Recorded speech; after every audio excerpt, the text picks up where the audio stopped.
they might, while the interview's going on, they say, stretch for time. So ask another question or something like that. Church where Or are you ready? Okay. Well, I'm not looking right in. And because you're getting program audio, you're going to hear the people contesting. So who do you have out there? Okay. Or Jay? Okay. Yeah. So, you good? Comfy? Any pulling, tugging? I think I'm good. No issues? Tell you what we're going to do. We're going to tuck this cable in.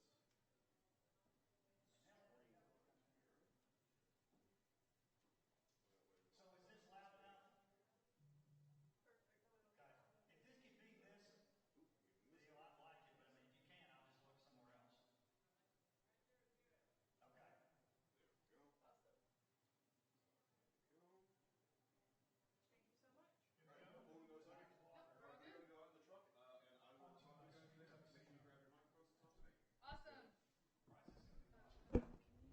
Reminder, if you're on the red carpet, if you're an individual finalist, you should report to Williamson Theater. Individual finalist, Williamson Theater.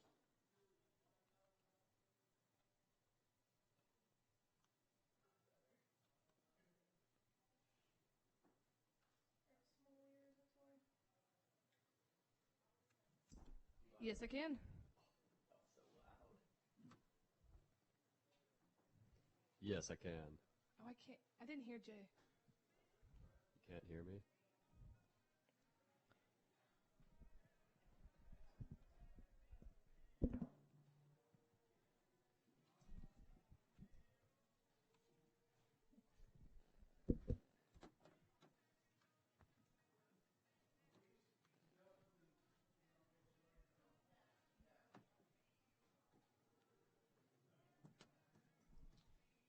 All right. It sounded pretty good from my end, volume-wise. Yeah, it sounded good on my end, too. It's so weird. Can you wait? You can hear me talking in my mic? Wait, can you hear me? Yes. I can't hear you when you talk. Hello? Yeah, no, I don't hear you. I don't hear you in my earpiece. I just hear you because you're standing next to me.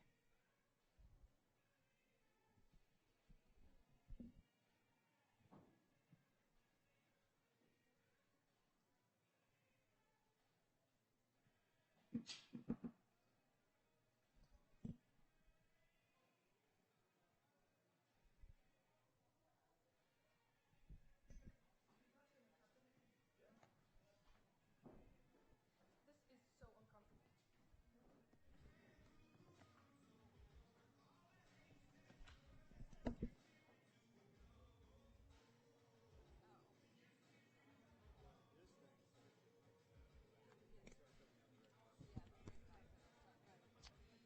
All right. Check, check. Talking to me, I don't hear anything. He just said to me. Okay. So, how's it going? Ready? Oh, Yes, yeah. sir.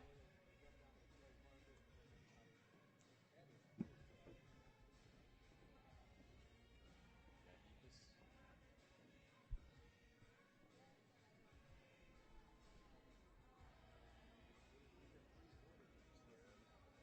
Yeah, I did.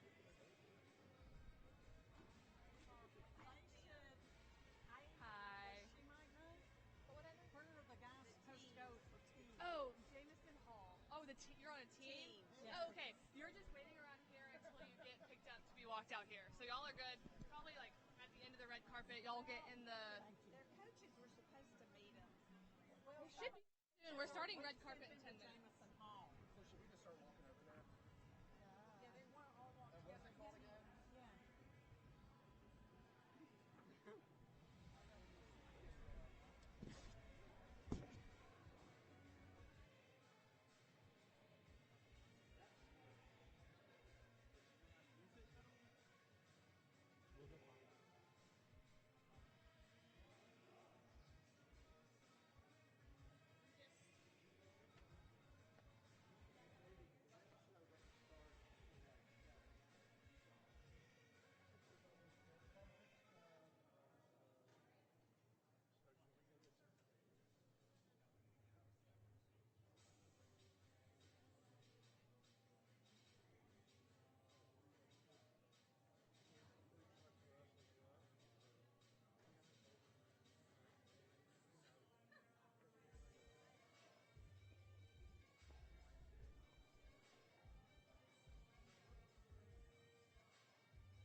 Hello, hello, test, testing. How about this test? I'm going to test one.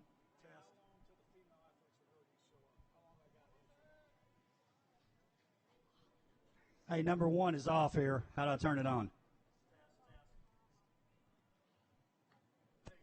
Test. Okay.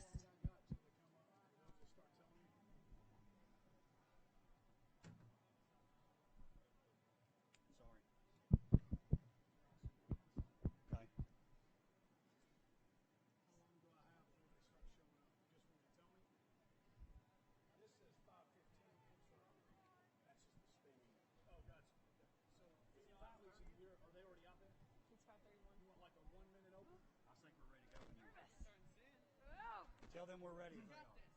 I hear static in my ear right now.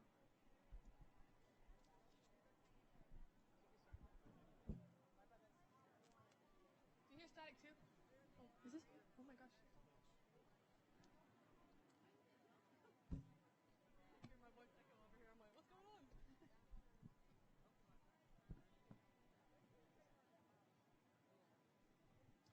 Good evening and welcome to the Willco's 2021 live from the factory here in Franklin, Tennessee. It's a beautiful, cool summer evening in June, and we are so happy to be back here after being away for a year, but we're back home where the Willco's belong. I'm your host, Tate Matthews, back for another round. As usual, my co-host, the lovely Coach Carrie Goodwin, is back. The handsome Coach Darren Joins is back. And like I said, we're back where we're supposed to be. We're so excited and looking forward to honoring all these young athletes, young coaches, old coaches, and teams that are being recognized as the top of their sport. And WCS Sports Conference, as we know, is the best sports conference anywhere in the state of Tennessee, maybe the Southeast. Couple of real quick notes. One of the special thanks to David Pack, Tammy Price of the factory. Coach Joins, without those two, this venue, which I don't think there's any other choice for a venue, without those two, this wouldn't be possible, would it?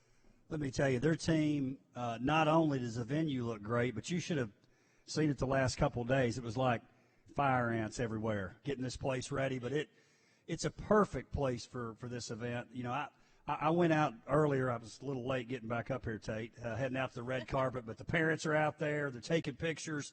We've got media here taking pictures. What a great place to be back for the Willco's. Although, Tate, you didn't acknowledge the virtual Willco's. Does that really not count? Well, I said we're back after a break. You and I did it last year for the 2020. But here's the important thing. We're back.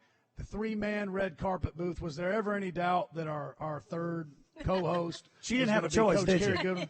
Coach, how you been? I'm so good. I'm so glad to be back with you guys. I did miss you last year, but I know tonight is going to be super special for so many families, so many student athletes. I'm ready to get it started. Well, I think we are too. We're going to start off with Female Athletes of the Year. As they start getting them going, how about we just list that category?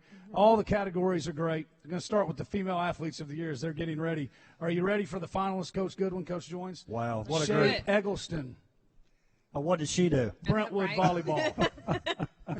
Reagan Grimes, Ravenwood. Is there a sport she doesn't play? Holland Powers, Brentwood, track and field.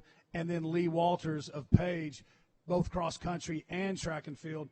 So many to talk about, all these young people. Lee Walters, I can go back to when Dr. Qualls was doing this. I feel like Lee Walters has been a Willco finalist the past 8 years. She's back again. I think she has been all four. Dr. Qualls, we were talking about that. You were off on assignment for Sports Connection last week, and he had mentioned she is definitely a four-time finalist. Unbelievable. Four-time finalist, Shay Eggleston, Coach Goodwin, the Eggleston family. Continues. You know them well. Yes. Shay picked up where her big sister, older sister, left off, and man, going to the University of Alabama. Dominant, is that a fair word for the way she plays volleyball? Just look at her stats. I mean, 2 times Gatorade Player of the Year, first team All-State, All-Mid-State, All-Region, All-District, District MVP, 2020 State Tournament MVP, 2-time All-American, Tennessee Volleyball Player of the Year, and, of course, University of Alabama. I mean, it's super impressive. The name itself, precedes her, so I'm excited for her.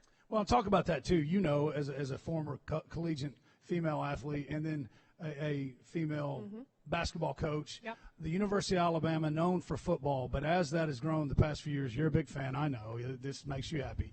But the other sports have come right along. Yep. Coach Saban and the football team, volleyball. That is a destination place now to go play volleyball, isn't it?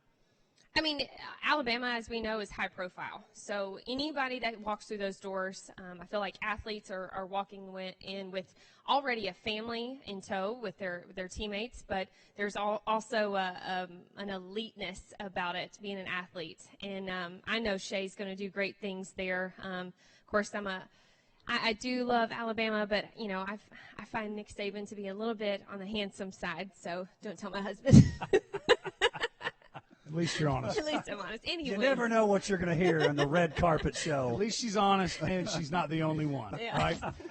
Coach joins. Let's talk about somebody we've been talking about on the Sports Connection a lot. Holland Powers, Brentwood Track and Field. Not to be cliche, but the word dominant, I think that is a fair word to describe her spring.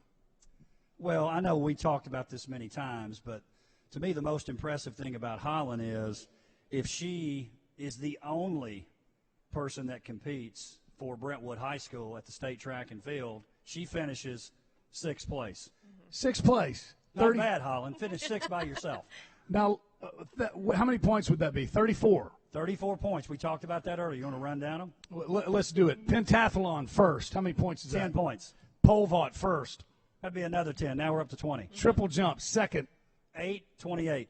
Third place long jump. 6 points total of 34. Who finished 7th, by the way? For those watching, 34. Coach Joins has been practicing his math. Very much so. Farragut in East Tennessee. That's a 6A school. They came in 7th place. Holland Powers placed ahead of Farragut High School in the large school ladies track meet. Congratulations, Farragut. Yeah. You finished 1 place behind. I know that makes you happy, Coach. Yes, it does. All right, now, multi-sport athletes. Those that have watched this show before know we're big fans of multi-sport athletes. Coach Goodwin, going to start with you. Our last finalist, Reagan Grimes. She starts on the volleyball team. She starts on the basketball team, averaged almost 20 points. Then what does she do to follow up her spring? She wins the shot put and the discus at the state track meet while running third leg on the 4x4. Is that multi-sport athlete enough? What's amazing is, you know, being a multi-sport athlete, you almost have different gears. You have different switches that you've got to just kind of bounce back and forth to. And the fact that she was able to be successful in all of those categories, I mean, it's super impressive by itself. But, you know, you've got to have a little bit of grit about you to do all of that, be successful, and then show up day to day and make great grades, you know, be in the front of the classroom, and being that student athlete that we always talk about. Coach Joins, multi-sport. You think she nailed it there? She nailed it, and, you know, we talk about the multi-sport athlete all the time. Obviously, if someone wants to play one sport, play one. Right. But if you want to play 2, you want to play 3, do it. Obviously, it didn't hurt Miss Grimes. She did okay, so I'm excited about that. And, Tate, it's a good time to mention that this year we will be recognizing a multi-sport athlete on stage tonight. Yes, it's the first time, I believe. Can't wait for it. Shay Eggleston is on her way up here to talk. Actually, I think we got Shay and Lee up here. Once you guys both come up together, it's fine. Come up together? Great. Come on. Shay Eggleston, Lee Walters to the stage. You know, this always throws me off, ladies. I'm used to watching them sweating and grinding it out and gritting their teeth and doing all those things, and now look at them tonight. So beautiful. You guys can take the mic here. Shay, here's what I'd like to know. 2-time Gatorade Player of the Year, first team All-State, All-Mid-State, All-Region, All-District, District MVP, 2020 State Tournament MVP, 2-time All-American, Tennessee Volleyball Player of the Year. If you are lucky enough to win the Willco tonight, do you have room on the mantle for the glass trophy? Yes, I think I do. I think we can make room. All right. Well, you had a great high school career. I know Coach Goodwin is going to ask you about the University of Alabama, but 8 straight state championships. You follow your sister. You get to play in Coach Campbell's final year. As you reflect on all that, it's got to be pretty cool knowing you were on her last team. Yeah, it was a really special year, and I'm really happy that we could have ended it for her because she obviously has a very storied career, and we're just really proud to be able to finish it out for her and make it like a Cinderella story year, you know. So it was a really good year. I love that. I want to ask you, Shay, I'm always curious about the recruiting process. What made you choose University of Alabama? I remember going on my visit, and they always say, like, when you go on your visit and it's the place for you, you just feel it as soon as you step on campus.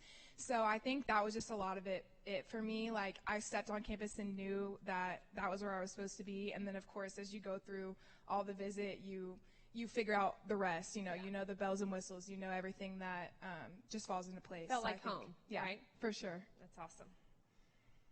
Thank you, Shay. Good luck. Be nice to the Vols this year. Don't. Been a long time. Lee Walters, Paige, cross country, and also track and field. Great success the past couple years. We were just talking about, I don't know if you could hear it. I feel like you have been a Willco finalist for the last 10 years. Did you run in they didn't let you run in 8th grade, did they? I ran cross country and track in 8th grade. Yeah. For the varsity? Not for Oh, okay. Well, let's talk about this past year. 7th at the state track meet, TSSAA. Talk about that. I've always talked about it. We've talked to Coach Goodwin about it a bunch. I think that's one of the toughest things out there is the cross-country event. How do you tough through that? And in 7th place, it's pretty dang good. A lot of young ladies were running in that meet. Yeah, I think just working on hill training and just kind of working on that mental toughness and practice really helps for the races. And definitely just it's a great honor to compete with the best in the state every year. So track and field, then you come around in the track and field. Great performance at the state, the large school track meet in Murfreesboro. Which one do you like better, cross country, track and field? You just like running? Yeah, I like both. Definitely like whatever season I'm in. I usually like that one better, but I would say I lean more towards track. Okay, now you have a lot of hardware too. If you're lucky enough to win the Willco tonight, you got room. You know where you're gonna put it? I don't have a specific spot, but I'm sure there'd be room. And where are you going to college? Wake Forest. Good grades as well. Congratulations. Enjoy tonight. Hey, you've been fun to watch. Thank you, Lee. Well, I'd say we got some pretty good candidates there for Female Athlete of the Year. The thing I love the most, we talk about it every year, is seeing them in this light. We're used to seeing them in their uniforms. They're here in their dresses, the tuxedos. Another thing that I'm very excited about every year is our sideline correspondents. And I think they really, really make the red carpet show. Not that we're not good, right, guys? But I think they make it. Jay Armstrong, Anna Clara Lata are with us. We will be bouncing back and forth with them throughout the red carpet show as other athletes come up and they interview them. And with that, we will go to Jay Armstrong on the red carpet. Thanks, Coach Joins. I'm here with Reagan Grimes of Ravenwood High School. Reagan, you finished first in the state in shot put and discus, and that just wasn't enough for you, so you decided to run the 4x1, finish 6th in the state in that as well. How did you achieve such high levels of success as both a thrower and a runner? Just constant working, really focused the majority of my time on throws and perfecting my craft in the discus, and then kind of getting the technique down in the shot. And then when I had the time or after I threw, I'd go and just do some running, do some handoffs with the 4x1 team. So. Well, it sounds like you're pretty busy. Congratulations on a great season. Thank you very much. Thank you.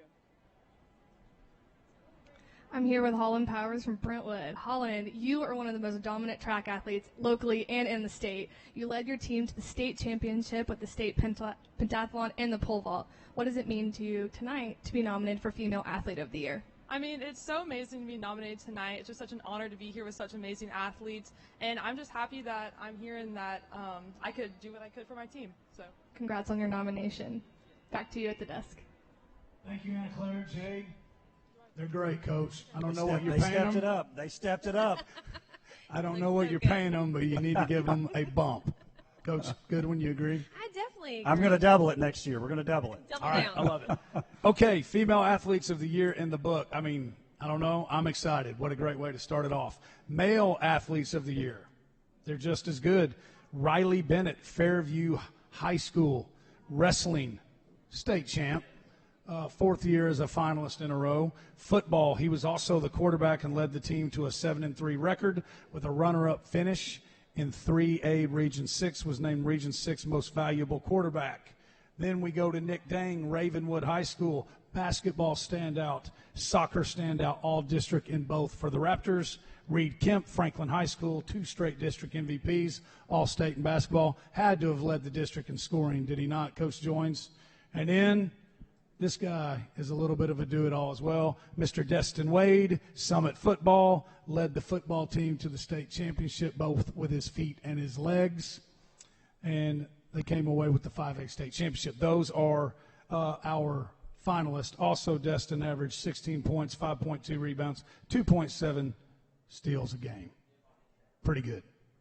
Destin, you're with Coach Joins. How's it feel to be here, brother? It feels just pretty good. I just want to thank you for the opportunity just to be here. But I'm excited for the show and looking forward to the rest of the night. Hey, I noticed Destin now. This guy knows what he's doing. He made sure he grabbed the microphone with the hand with the bling on it. So I love it. I had to. You had to do it. Hey, Destin, now I know we talked about this. Listen, nothing inappropriate's happening. We didn't get the bag man out, Tate. Actually said, hey, I'm going to the University of Kentucky. I'm so excited about it, Destin. Yes, I'm a big Blue fan, so that's great. got to be exciting for you, too. Yeah, very exciting. Just the whole process was great. A wonderful experience, and I want to be nowhere other than Kentucky, so it's pretty great. Fired up about it. Destin, one thing we talk about on the show a lot is food. Tony's Steakhouse. If they haven't taken you there yet, take your mom. It never disappoints. Never. Hey, I think this is pretty cool. Before we get to Riley's accomplishments this year, both quarterbacks, obviously different bodies, different styles, different builds, right? But the thing that I think is in common, both of them were the unquestioned leaders of their team. You think that's fair? No doubt about it. And Riley, we're excited that you're up here tonight. And you know, I think of perseverance for Riley, too. 3-time runner-up at the state tournament. I was up there for the state championship. I knew when he was walking out there, I was like, this dude's not losing. He's not going to let it happen. Totally dominated in the state championship. Everybody was so fired up about it. I know Coach Derek talks about you being a great leader, obviously a great leader on the football field, too. Yes, sir. Thank you. And humble, by the way. Tell me this, because I think there's got to be something to it. To win to get to the state tournament in wrestling, you know, you've been there 4 times. That's not easy to do. Runner up, that means you were the second best in that class. You did it 3 times, and then you win it. You got to be a tough guy to do that. How do you think that helped you as being the starting quarterback and the leader of the football team?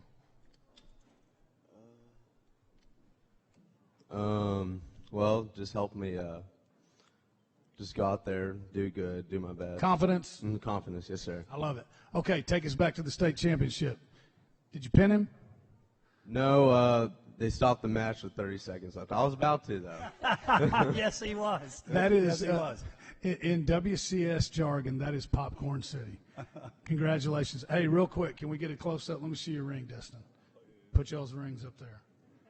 That's some hardware right there, Coach. Oh, Riley's got his on, too. There we go. That's what I'm talking about there. You had some Riverdale rings. Where do those stack up? We won't talk about those. They don't even compare. It's okay. Good luck, fellas.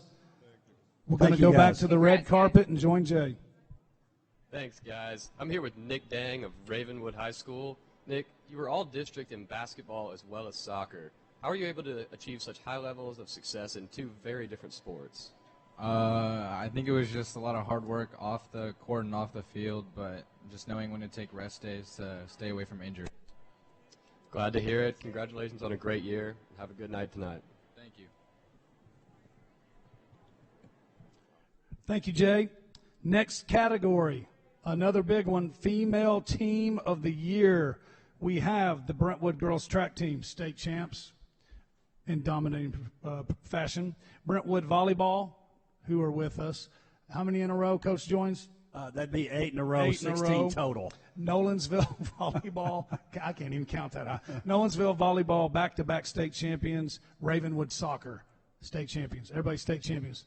Coach Campbell is in the building. Doesn't she look great? Coach, I don't want to embarrass She's you. been playing pickleball. 5 days a week. Hey, listen, I've got to say it because every time I see Brentwood volleyball, I say it every time. Death, taxes, Brentwood volleyball. You can count on those three every time. Coach Campbell, what does it mean for this to be such a closure kind of end of the chapter? I know you're going to have many more chapters in the book, but for this kind of chapter to close for you, how did this season feel? You know, what did you get out of this team that you've never seen before or felt before? What does that look like for you? Well, I guess this event is kind of closure for me. You know, I really didn't go out on my terms. I'm going to start crying. But it was time. Yeah. And what this team meant to me, it's an amazing group of young ladies, just amazing. And through it all, through all the adversity, the COVID, the contact exposure, players out, and then to have me go down with health problems like almost a month before the end of the season.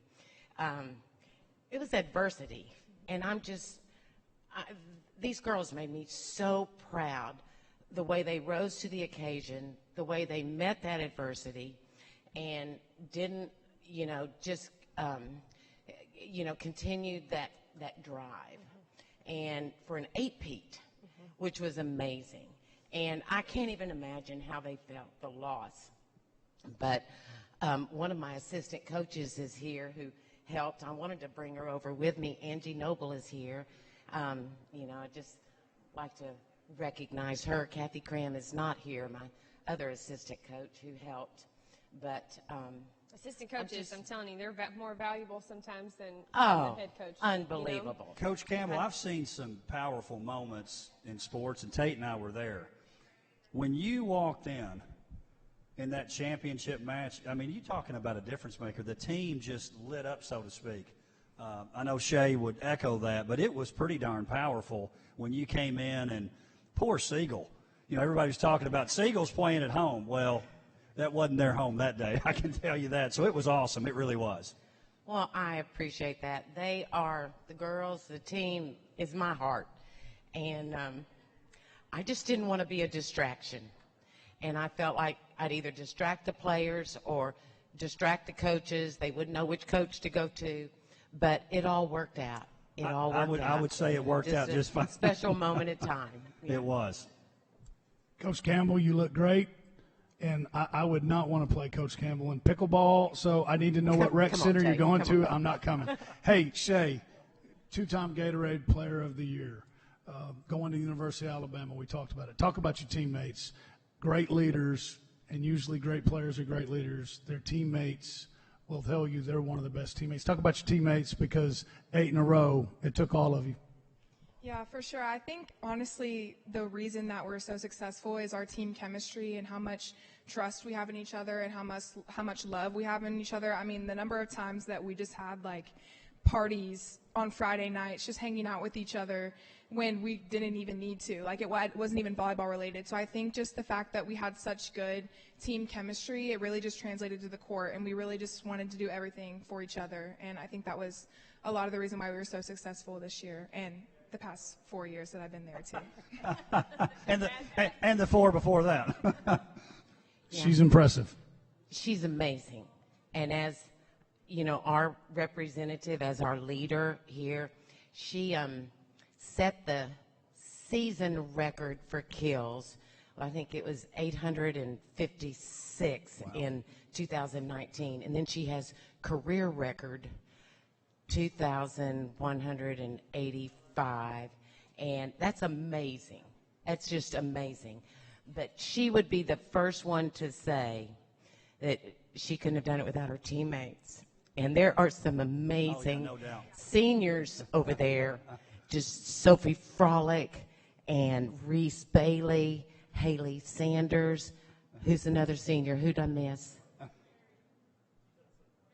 And Mary she's being Oldham. interviewed. That's Yeah. right. She's When outside. Shay was out for 10 days, contact exposure, and Mary Oldham, I mean, she killed it. If I didn't know better, I'd think you have a script. With that, we're going to bounce to Jay, and he's with Mary Oldham on the red carpet. Yeah. Thanks, guys. I am here with Mary Oldham, another one of those great Brentwood volleyball players. I'm going to ask you a question that might be kind of hard, given all the winning that you guys have been doing, but what was your favorite memory from this past season? I just loved in the first set of the state championship match, Coach Campbell walked in, and no one was really expecting it, but when we saw her, I came off the bench and started crying, and that's a lot for me because I never cry, not even sad movies or anything. So just shows you how much she means to us. And then we won that set, and then we kept Siegel under 10 points, which is just insane for a state championship match. So that was really awesome. It sounds like a great moment for a great team. Thanks for coming, and have a great night tonight. Thank you. Coach joins. Now we're back with the Brentwood track and field. You guys had a decent season. Back with here, come on over here. We're back with the Brentwood track and field Lady Bruins track team. Which one of you's Holland? I usually see you. Holland has an individual. She's in, back there. Okay. So introduce yourself real quick, and then let's talk about. I think the odds in Vegas on the Lady Bruins winning the state track meet in the large classification for ladies this year. I think it was 2-1. Yeah, it wasn't. It wasn't great. Yeah. Introduce yourself and tell your event and how you did. Awesome. I'm Skylar Hethcock, and I did high jump in state, and I got 9th. All right, I'm Anna Vandevacht, and I ran the 800, and I got 3rd, and the 4x8 and 4x4, and we won both of those. And I'm Peyton Strauss, and I did the 4x8, and our team won. So let me ask you this, ladies. Cross country, 2 of you cross country, is that correct? Just Peyton. Okay, just Peyton. So listen, I have said this all along, and you're probably kind of smarting from this too. The Brentwood girls cross country team could be up here too. They actually didn't lose one meet all year long. So not just track, but cross country also. And who do we have? Introduce yourself. I'm Holland Powers. Hey, in Holland, we were talking about this earlier, Holland. Listen, the team finished first. You finished 6th. Farragut, we've been talking trash about Farragut the whole time, saying, look, Farragut, great job. You finished behind Holland if she competed by herself. I mean, I was just so honored to be able to compete, and it ended up being a really good meet. And so, yeah, I surprised myself, but it was really awesome. Tate, I think she did okay. She did great. Okay, I want to hear from you on the relays. You're on high jump. Are you in any relays? 4x2. There we go. I came to the grade 8 and watched y'all run. And Coach Goodwin, I talked about this a few years ago when you were a Lady Eagle at Ezel Harding. Yes. They would come in, her and Coach Harris, and everybody thought, oh, those are nice. They don't like to sweat and then they would press them and drain threes on them and beat them by 60, right? So anyways, you all are such nice and proper looking ladies, and then you all show up to the events and go out there on those relays and just start dusting them. Do y'all take a little pride in that? Do you know they're looking at you like they're not going to beat us, and then they're all nodding their head? Yeah. That's pretty much it. Do you all enjoy that? Yes, sir. I mean, I think what brings us all so close together too is when you work so hard with a group of girls, and then it's just it's impossible not to be best friends. So. Yeah. And let's not mention, track is hard. Very. I mean, it is a mental game that you compete with yourself all the time, whether it's track, cross country. But these girls behind me, I mean, I'd love to see a race break out between the 2 of you and those 4. No, I'm not running anywhere. I got one last question. Coach Steve Brock, big, gruff guy, got the goatee going all the time. Pretty intimidating, or really just a big teddy bear? I'm going teddy bear. Is it teddy bear? Yeah, he's so fun. We love him. It's unanimous. Ladies, good luck tonight. Y'all look great. Congratulations on a great 2021 championship. We'll bounce to Jay on the red carpet. Anna Claire, apologies. I'm here with Eden Middlesdorf of Brentwood Track. She is actually committed to Pepperdine for track and cross country. So Brentwood Track and cross country had a great season. Talk to me about going to state and winning this year. Yeah, it was just a great feeling, just working together as a team and being able to make it that far. I just think our team is just so special and so unique in how we all fit together and all share a common goal and passion for the sport. And I'm just really proud of everything that we've done this season. So, yeah. Well, thank you so much. Congrats on such a great season, and best of luck at the next level. Back to you at the desk, Tate. All right, still on female team of the year. Not eight back-to-back, but he hadn't been the head coach for 8 years. The Nolensville Lady Knights volleyball coach. You can't win 8 if you don't win 2. We're getting this thing started now. Baby steps. I'm pumping my man up. Coach Brett Young, the Nolensville Lady Knights, back-to-back state champs. Who was that? Anderson County we watched in Blackman? Oh, my gosh. Boat Race City. Coach, you're looking very slick tonight. Well, Street Tuxedo did us right, so appreciate them, and really glad to be here, excited to be here tonight, glad this thing could happen. Back-to-back state champs. When you won it the first year, you had no seniors, correct? Sometimes that's pretty tough to do, right, Coach Goodwin? Everybody's expecting you to do it. You come back. It was never a question. You always scheduled tough out of conference district games, and so many players. Fun team to watch. Well, we're blessed with great players, and as you said, no seniors that first year, and those 5 that were juniors last year stepped up and wonderful leaders for us. And this year was a little bit different. When you win that first one and maybe aren't expected to, everybody knows who you are that second time around. So a little different feeling, but these kids deserve everything they've gotten, and I'm really, really proud of all of them. Coach Young, something I'm excited about being back here tonight, it was really obvious that your team was going to be here last year. And you guys, it was great. They were already talking it up early in the year. Hey, if we're nominated and we're finalists for the Willcos, when will that be? And then we pulled the rug out of under everybody, right? It's got to be exciting for your team. Obviously, too bad for the girls that were gone from last year. But I know your team's excited to be here because they really should have been here last year, too. Well, I heard Coach Campbell talking about it. Nobody plans for what we went through this past 12 to 15 months. And being able to be here tonight in a lot of ways is almost like putting 2 years into one. Yeah. And I'm really happy and excited that so many of our girls that were a part of it last year are back with us here tonight. And as I said, they deserved it last year, but again, they deserve it this year, and I'm just so proud to be here with them tonight. Let me tell you something. I say this when you're not here, too. An easy guy to root for right here, Coach Brett Young. We're proud of you, Coach. Thanks, guys. Appreciate it. And with that, we're going to go to 2 of the young ladies who made Coach look so good this year as Coach of the Year. We're going to go to Jay on the red carpet. Thanks. I'm here with Charlie Fulton and Lauren Starkey, members of the Nolensville volleyball team. You guys had a great season, and I've got to give you guys some credit here. You did beat Brentwood High School, who's also here, so obviously that's an incredible accomplishment. And on top of that, you even won state. So how did that state championship feel?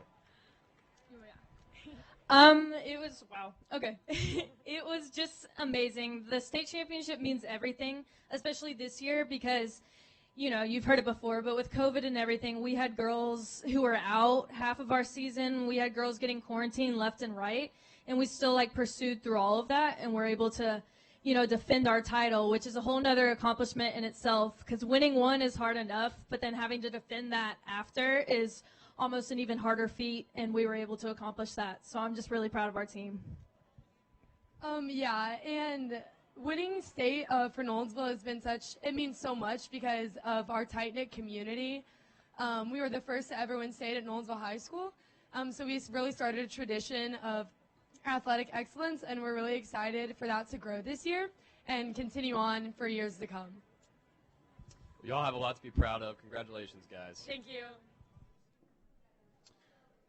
Thank you, Jay. And the final team of the year, Ravenwood Soccer Coach joins, a team you know well. You were at the championship game. That one went a little long, another state championship. It did, and the thing that I loved about that particular matchup, it was an all Willco final.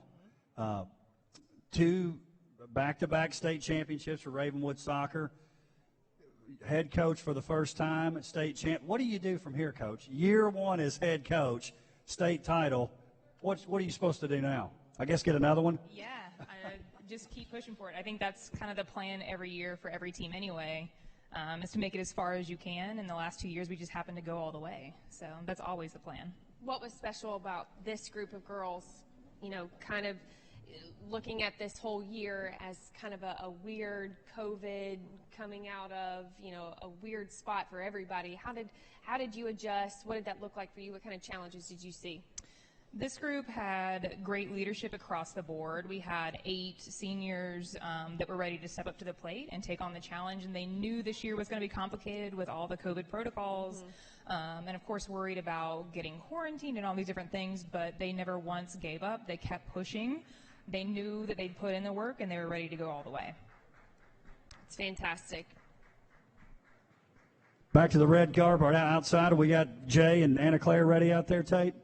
No, we got them. Congratulations, Coach. Good luck tonight. Thank you. Thank you. Hey, Coach, 1 year, 1 championship. That's a pretty good way to make your debut. Okay, that's female team of the year. That's a loaded class. Everybody is a state champion. Everybody's a state champion. 3 of them are at least back-to-back state champions. So what does that mean? Now we're going to male teams of the year.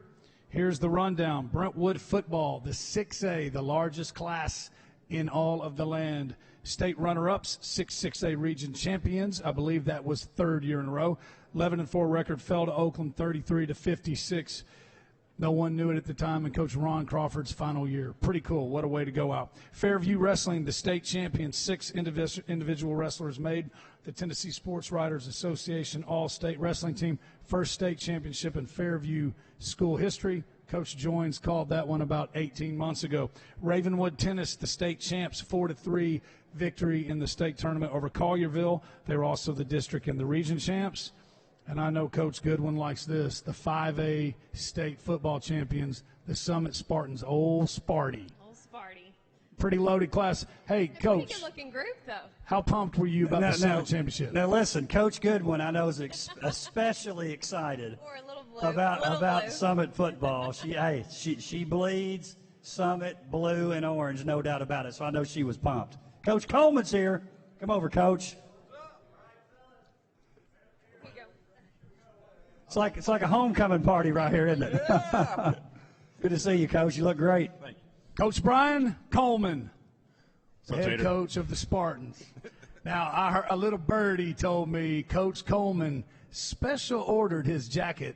Coach Goodwin, did it disappoint? I heard that too. I heard it. Coach Coleman always looks good. There's a special order. Something tells me that a certain young lady over there picked it out, but that's okay. I was not alone when I picked it out, no.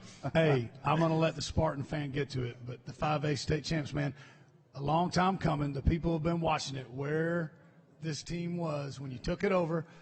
And I want to coach Dr. Farmer, Miss Lamb. Let me tell you something. It wasn't like he had Gary Rankin's resume when they hired him. He is a 1-year head coach at Forest. Coach Kirby, they took a chance on him, and look at where the Spartans are now. That was good. I was building you up. I'm with you. I think Coach has done all right. I think Coach has done all right.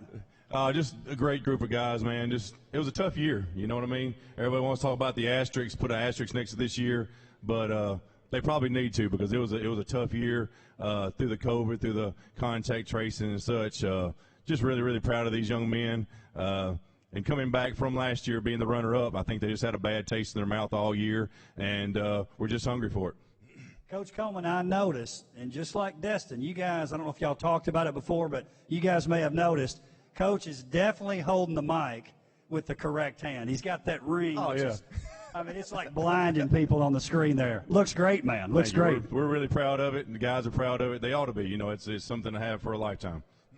No doubt about it. Coach Coleman, I know this year was exciting. You know, you've got past COVID. There were so many different challenges. Tell us a little bit about the makeup of the team. What was special about this team, more so than any other team that you've ever coached? I think a team. I think that's what it is. I think we had no selfish people. We had no selfish players. they were a team. I mean, they got each other's backs. They had each other's backs in the summer, you know what I mean, in the fall, and just stayed hungry. I mean, a lot of times when you get a COVID win on a Thursday or even a Friday, they were, they'd be happy. Yeah, we got to win. That was easy. But no, these guys were hungry. They were really, really upset. And once they got in the playoffs, they just went from there. Well, and then you get there, Oak Ridge, 28-7. They were never really in the game. You built the lead. Great play callers know what to do when they got a great player at quarterback, right? And who was the play caller on the team? I was, I think. Yeah, and who'd you give the ball to? Destin Williams. That's what I'm talking about. Hey, Put the ball in your playmaker's hands. Let me say this. I've been to a few of these, right? Been on the desk several years. And there's always teams and athletes who have a presence. Summit football has a presence here tonight. Summit football is definitely in the house tonight, no doubt about time. it. That's good. Coach, he let us know he was going to make a statement. But here's something else, man. Coach Goodwin talked about it a second ago. Coach Coleman, the leader. But without your staff, oh man, no go ball. They're great. I mean, these guys work their tails off. They love the kids. They genuinely love the kids. They want the kids to succeed. And, that's the people you hire. I mean, you've got people that care about the kids, and they know what they're doing, willing to work. Kids love them, trust them, all the things. And, it's just great, awesome staff. Good luck tonight. I'd fist bump you, but I'm afraid that ring would break my hand. Thanks, man. Good luck, brother. Coach Brian Coleman, the head coach of the Spartans football team. Coach Derek. You're not getting off that early. Easy. Come on up. Head coach of the Fairview Yellow Jackets wrestling team. How many state championships in Fairview history, Coach? Well, before this year started, there was 0. Now there's 1. Hey, and listen, Coach Derek, I've been accused of being maybe the biggest Fairview wrestling fan outside of Fairview High School in the state. You think that's true? There's plenty of room on the wagon, and I want everybody to jump on board. So. I'm in, man. I'm in. Well, I got in trouble for trying to build up Coach Coleman. I was being honest, but it's kind of the same story. Talk about it. When you took the job as the head coach at Fairview, for those that don't know, there's 14 classes, correct, to have a full lineup. How many wrestlers came out? I had 6. After 2 weeks, 2 of them left. I wound up with 4. Now, the difficulty, and this is no knock on any other sport, to get to the top in any sport, it's a grind, okay? But in wrestling, you have to build a program. I don't come in there with a bunch of wrestlers in town already. They're already built-in football teams, basketball, baseball teams in every town across the USA. It's a football, baseball country.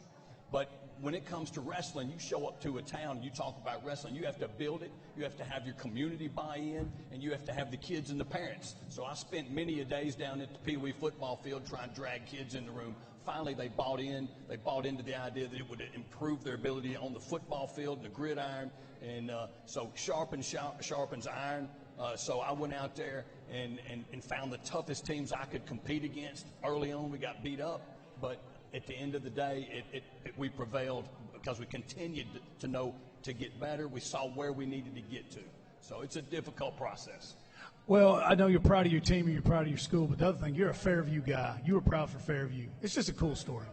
No doubt. To have an opportunity to get up here and represent my community, my school, the kids, the parents, my administration, it's an honor. So however this thing shakes out, super proud of my school, my kids, and really proud of this overall county and what all of you do to put this together. It's a wonderful thing.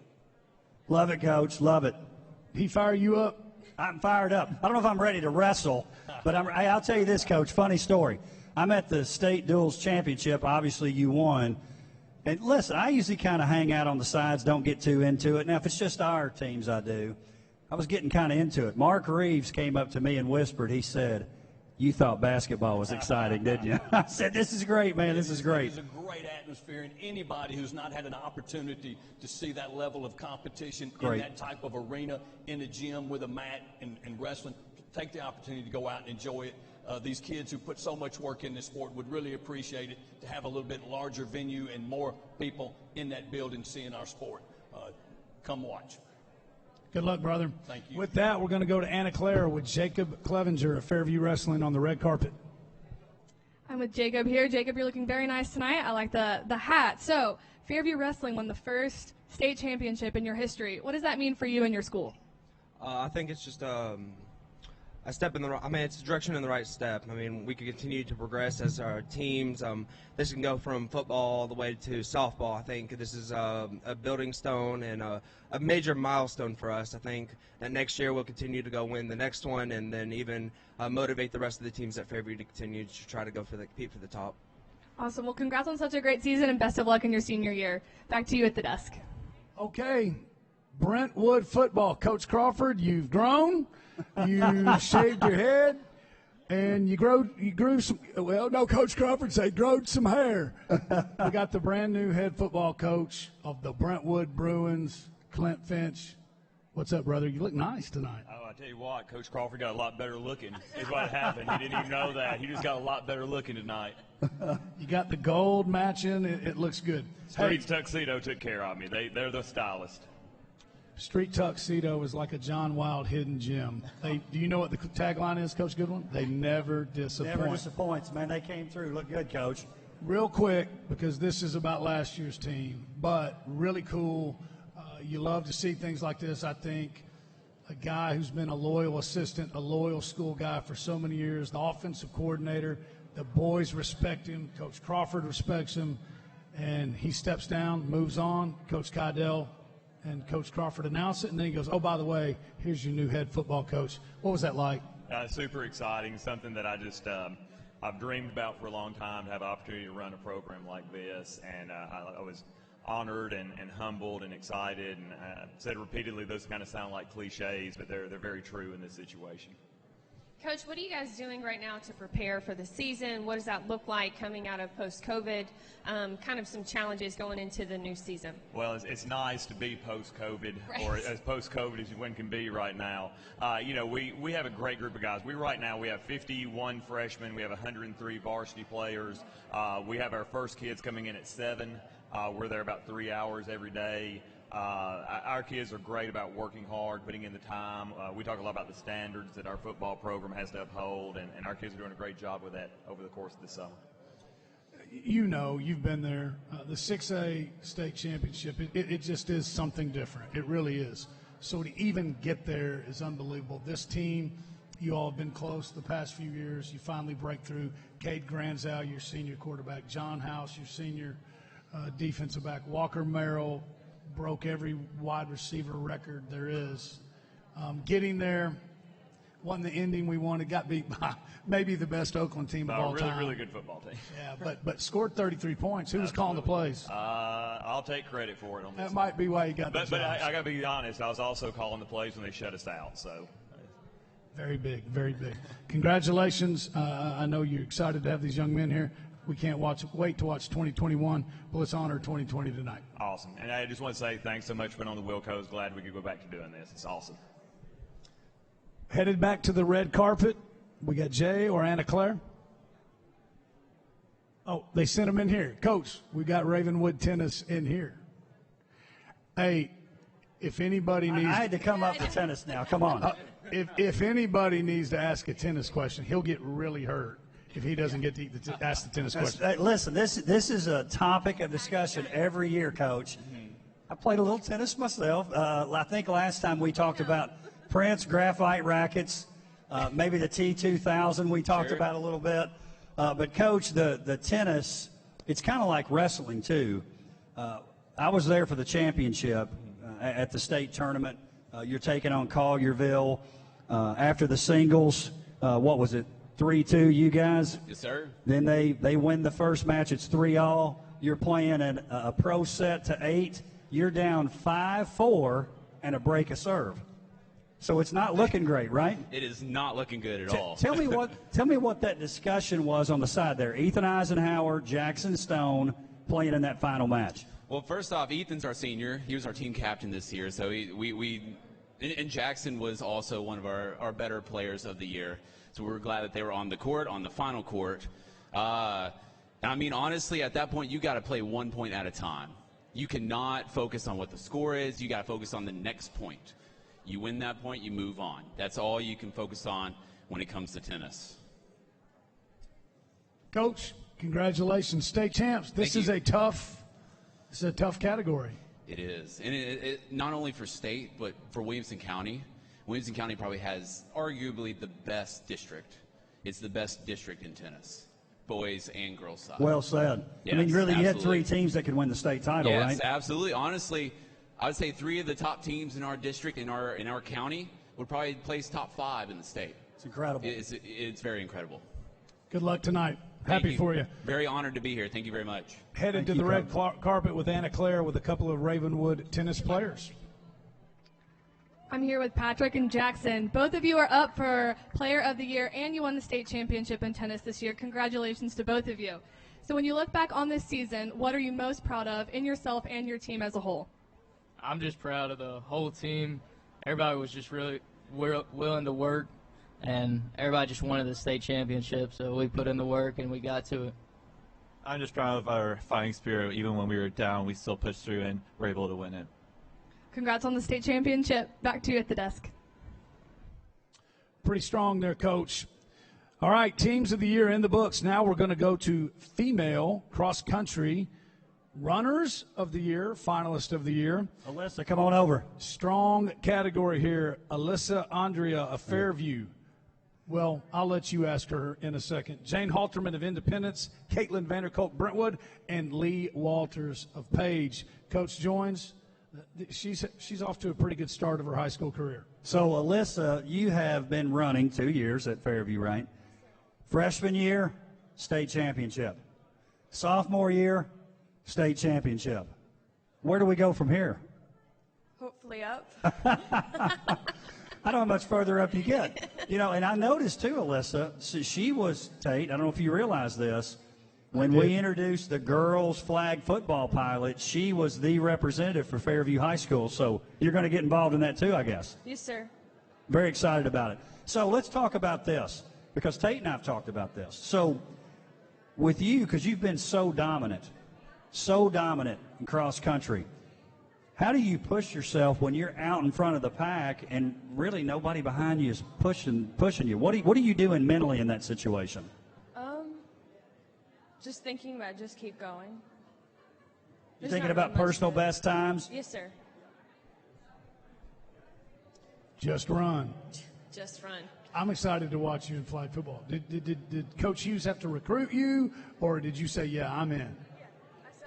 I said I'm in. She said she's in, Tate. She's all in. There might be a Willco, man. Maybe. That's a new category. The first 2-sport winner. I think that's awesome. Congratulations. Enjoy tonight. A sophomore, 2-time state champion. Very, very cool. Congrats, Alyssa. With that, we're going to Anna Claire on the red carpet. Thank you. I'm with Caitlin. You were the highest placed WCS girl at state and also 3rd in the region. And you signed with Belmont University. What is it about Belmont that caused you to sign there? I just love the team. It was a great atmosphere, and I'm really excited to be there next year. Best of luck at the next level, Caitlin. Thank you, Anna Claire. That wraps up female cross-country Athlete of the Year finalist. And now to the male cross-country Athlete of the Year finalist, Nick Beatty of Nolensville, senior, placed 4th at the TSSAA Region 6 large school meet, placed 19th at the TSSAA state meet, personal record time of 15:53:41, signed with Tennessee Tech.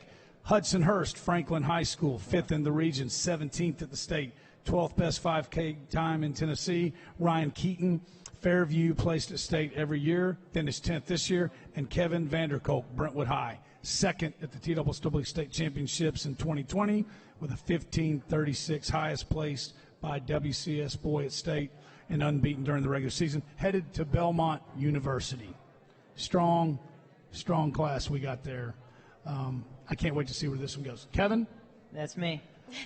Kevin, what made you choose Belmont? I really loved the team. They were very welcoming, and I'm really excited to run there next year, too. I noticed here in your stats, you say fastest time of the year for any Tennessee boy during cross country, 15:06.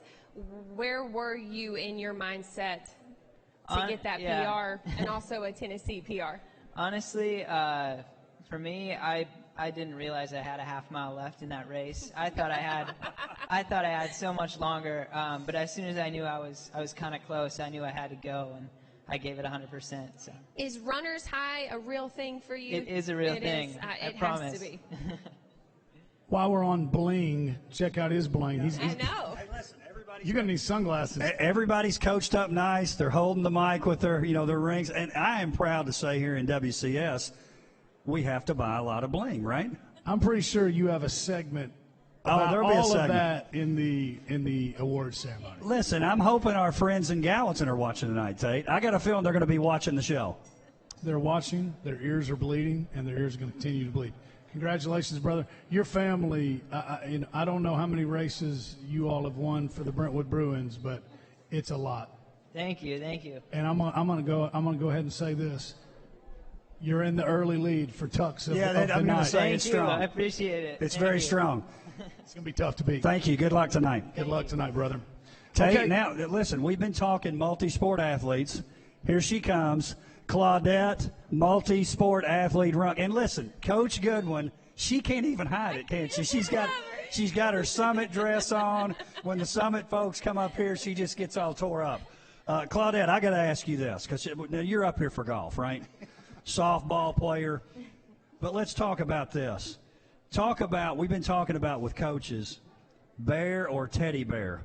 John Wild, your basketball coach, is it more like an angry tiger, teddy bear, or does it depend on the situation? It definitely depends on the situation, but I would say Not during the game. Yeah, yes. Oh my goodness. But I would say he's pretty teddy bearish with me. He likes me a lot, I think. But Claudette, she follows the game plan usually. Usually. So you won't get yelled at when you do that. Yeah. Just listen to what he says.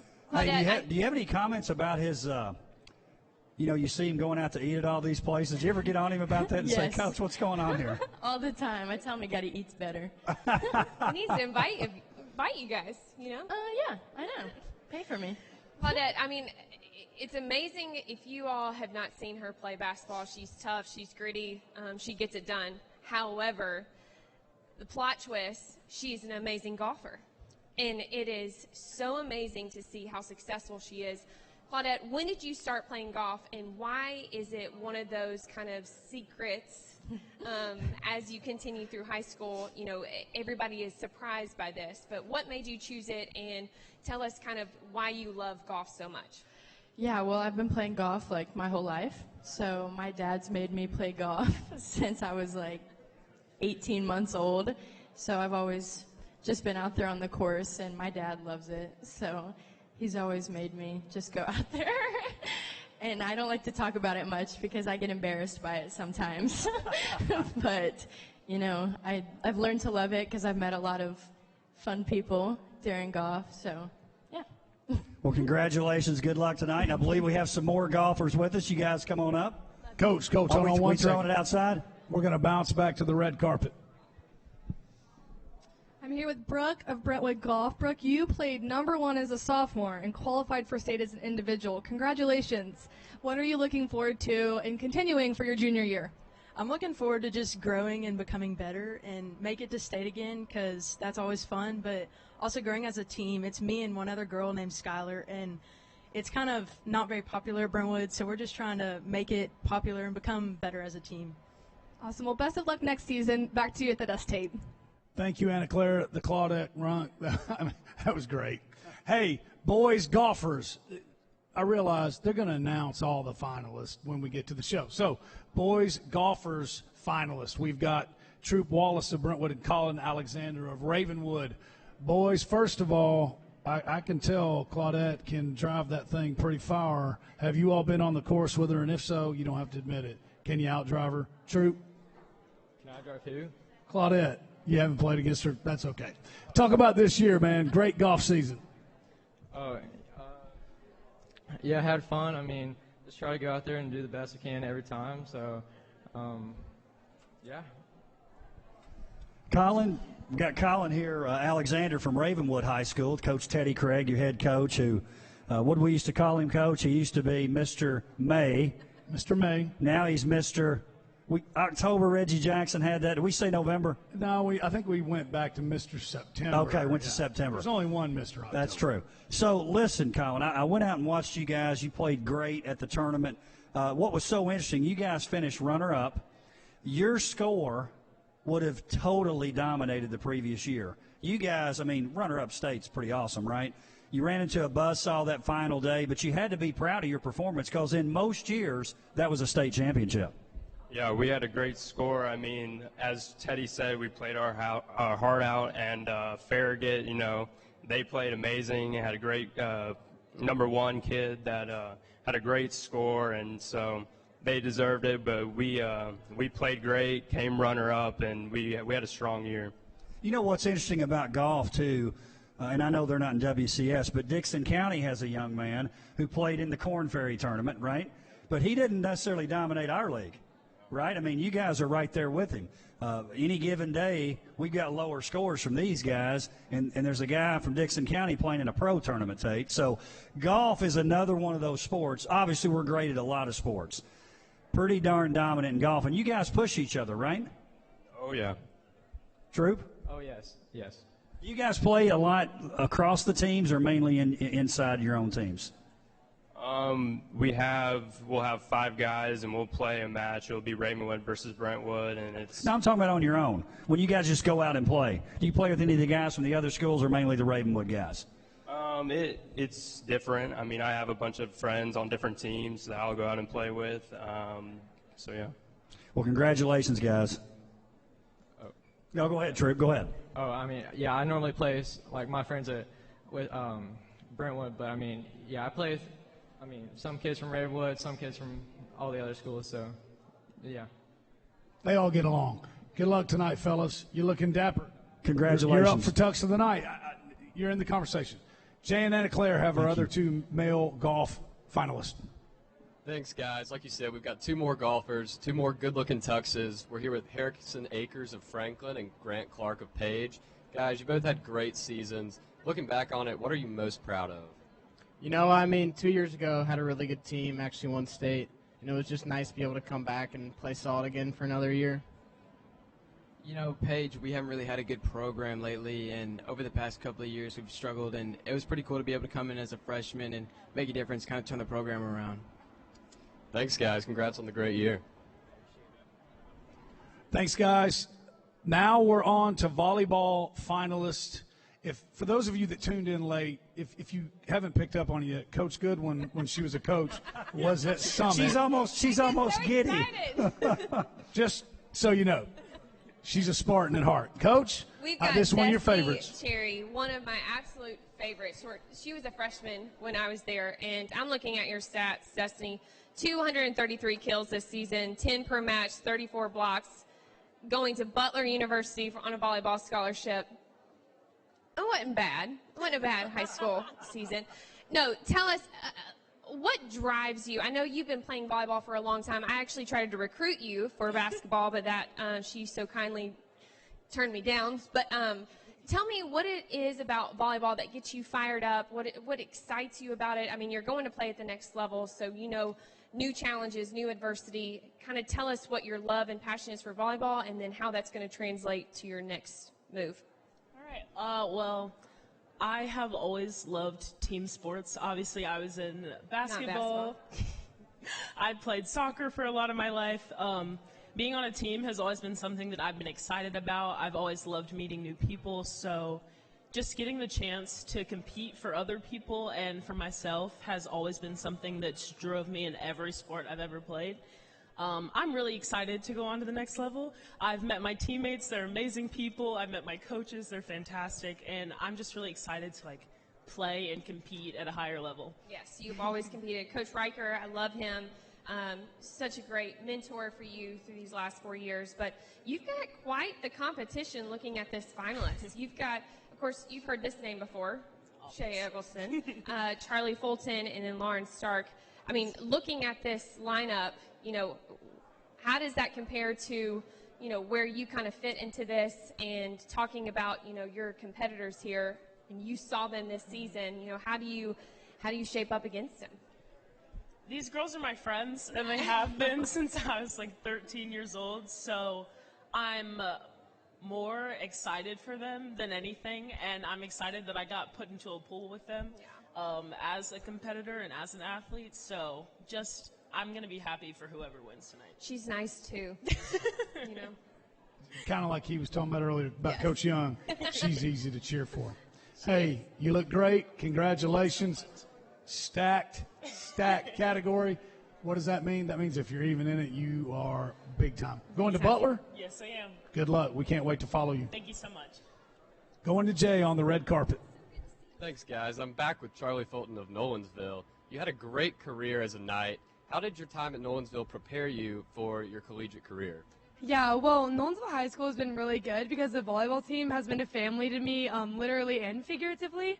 My uncle, Brett Young, has been an amazing coach, along with my cousin, Avery Young, who's been a great teammate, and childhood best friend, Cayman Ladd, who I've grown up with.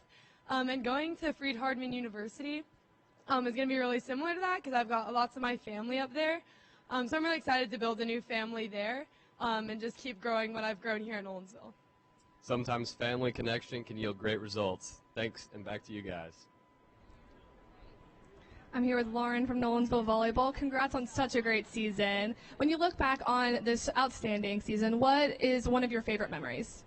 I would say one of my favorite memories from this year, and what most people would say on our team for sure, is winning the state championship. But it wasn't only winning, it was defending our title. But kind of aside from that, I would pick out a memory is our senior night. We have 5 seniors, and we've been playing together forever, so it was obviously already special. But our team, the definition of Nolensville was definitely family, and our family came together and made this senior night for us. We even had to do it earlier because we thought maybe the season might get canceled, COVID and everything, and they just made it so special for us. We had a great win that night, and we all celebrated after, and I'll just never forget that memory for sure. Well, so glad that Nolensville has been the family on the court for you. Back to you at the desk. Thank you, ladies. I know, Carrie, you heard Charlie Fulton talking about going to Freed-Hardeman. I believe Cayman Ladd's going there too. I know it well. You know it well. I know it well. They'll enjoy it, right? They'll find fun, I'm sure.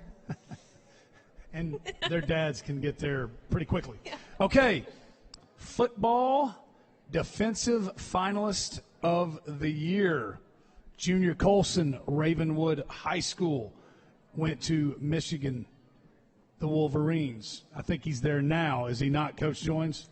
He is, and we've had I'm glad you mentioned that. We've got a couple of situations like that. Obviously, having the Willcos a little bit later in the year, the advantage is spring sports get to finish. If they're worthy of being athletes of the year, we want to make sure we get the right winners. The downside to it, we've got these guys who are early enrollees in some cases. In some cases, they're just going to campus a little bit early. So we've got a couple of those included in that. Junior Colson, Michigan, Cade Granzow, Auburn, and then Mr. Jake Brenningstool, who we're probably riding on a slide now down from the top floor to the bottom there at the facility at Clemson. You've seen this, right? Where they ride the slide down? Oh, yeah. It's pretty cool. Nick Saban's not doing a slide, is he? That's the difference between Nick Saban and Dabo. Well, and that's just the way it is now. They're going to have you there in June lifting weights. There's no question about it. But back to the defensive finalists, Junior Colson, Ravenwood, John House, Brentwood, Caleb Jolly, Summit, and Grant Reeder, Nolensville. You're going to see more about them later. That's a stacked class. You've got, like you talked about with Junior, he's at Michigan. John House is at Brentwood. Grant Reeder from Nolensville. What a dude he was. You want to talk about a guy. Here we go. We're back to the Summit Spartans. He's going in that wrestling mode, isn't he? I can see him.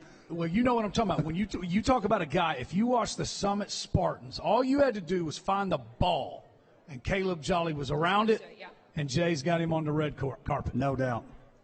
Thanks, guys. I'm here with Caleb Jolly, and I had a hard time coming up with this question because he plays offense, he plays defense, he won a state title, so there's a lot to ask about. But I want to ask you about your playoff pick 6. How did that one feel? Oh, it was great. Just to get my first pick, and it being a pick 6 was just an amazing feeling. And my teammates being there when I was in the end zone to, celebrate with me, it was just a great feeling. Absolutely. Big-time players making big plays in big games. Congratulations. Thank you.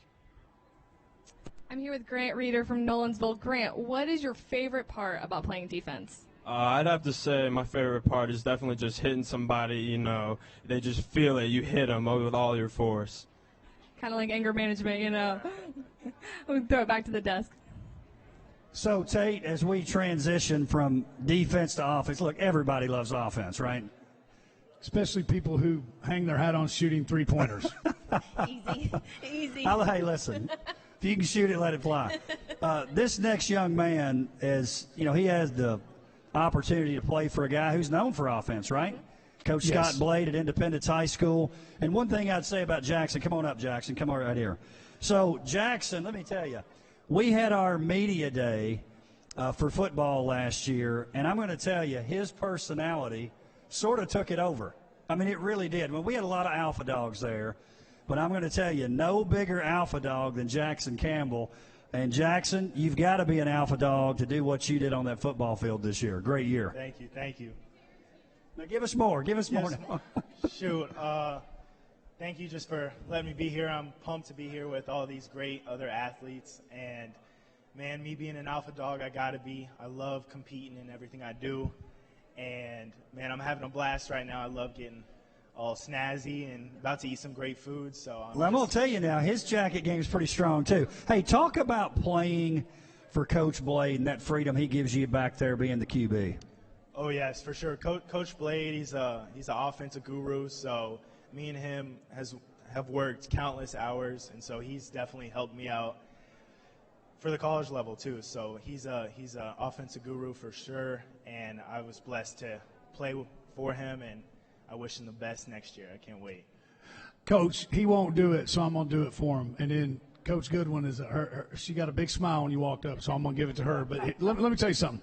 Jackson, for those that aren't football fans, Jackson Campbell would have been a preseason All-State wide receiver and maybe even a DB. What does he do? No Coach doubt. Blade moves him to quarterback. You want to know what he did? He threw for 2,012 yards, 20 touchdowns. But here's the deal. He played 1 year of quarterback. He threw 2 interceptions. Unbelievable. That's pretty strong. Unbelievable. I know there was a certain someone that helped you along the way in choosing Navy. My family knows John Carter pretty well, but tell us kind of the process, how you came to choose Navy and how maybe he helped get you over the edge. Of course. So from the get-go, I just wanted to go somewhere I knew I was wanted, A, and B, a big-time football place program with great academics, and at Navy, you're getting both of those. And so talking to John Carter, I'm actually working out with him tomorrow, so I'm actually going to see him tomorrow. It's funny. But, yeah, he told me Navy was a great place where obviously you're big-time football, you're playing the Notre Dames, big colleges like that, but also the discipline you'll learn there and life after sports you learn is definitely second to none. So go Navy, beat Army. Yeah. No doubt. Good luck, brother. From one quarterback to another, Connor Bevan joins us on the red carpet. Like you said, I'm here with Connor Bevan from Franklin High School. Connor, you were named All-Region for Offense and TN FCA 6A All-State. Congratulations for both of those. How has your offensive line contributed to your spot here tonight? Well, they're all great guys, and I have a great relationship with all 5 of them. And, 3 of them going D1, that's a really big thing to have, and nothing gets done without a good O-line. So I'm just very fortunate to have them and have great relationships with all of them. Congratulations. Back to you, Tate. Thank you, Anna Claire. So there is your offensive, the football player of the year. A lot of crossover there. That will be Connor Bevan, who you just heard from, Jake Brainstool, Cade Granzow, and Destin Wade. With that, now we go to girls soccer, and we have Emma Shields. First time we're announcing them as the Lady Admirals, Coach. That's right. Hey, and Emma, all the way to the state championship match, an all Willco final. Talk about how special it is to play in this district. If you are playing well in this district, you've got a shot to win it all. The thing I love about this district is that it's all so competitive. Like, every single game's a challenge. You have to compete every single game. You have to show up. If you want to win, you got to work. You got to treat every practice like you want to win. So, yeah, I love this district. Hey, and Tate, I don't know if you know this because she's dressed up. She's not as easy to recognize as she is out on the field. She was part of the unified track team, correct? Am I saying Yes, that correct? you're right, sir. Hey, tell our audience about that.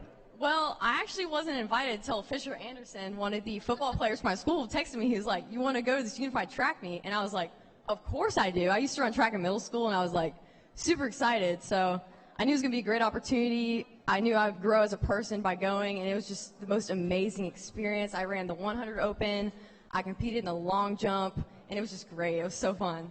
Tate, it was a pretty neat event, wasn't it? Very cool. We saw Big Fisher walking across the infield. I looked at you and said, "Who is that guy coach for?" And you said, "That's Fisher Anderson." It was cool, and I do remember you there. I watched you run, and I know you're in soccer, but I think I'd find a way to get her to do kind of like primetime Deion Sanders, get her a helicopter or something, let her do both.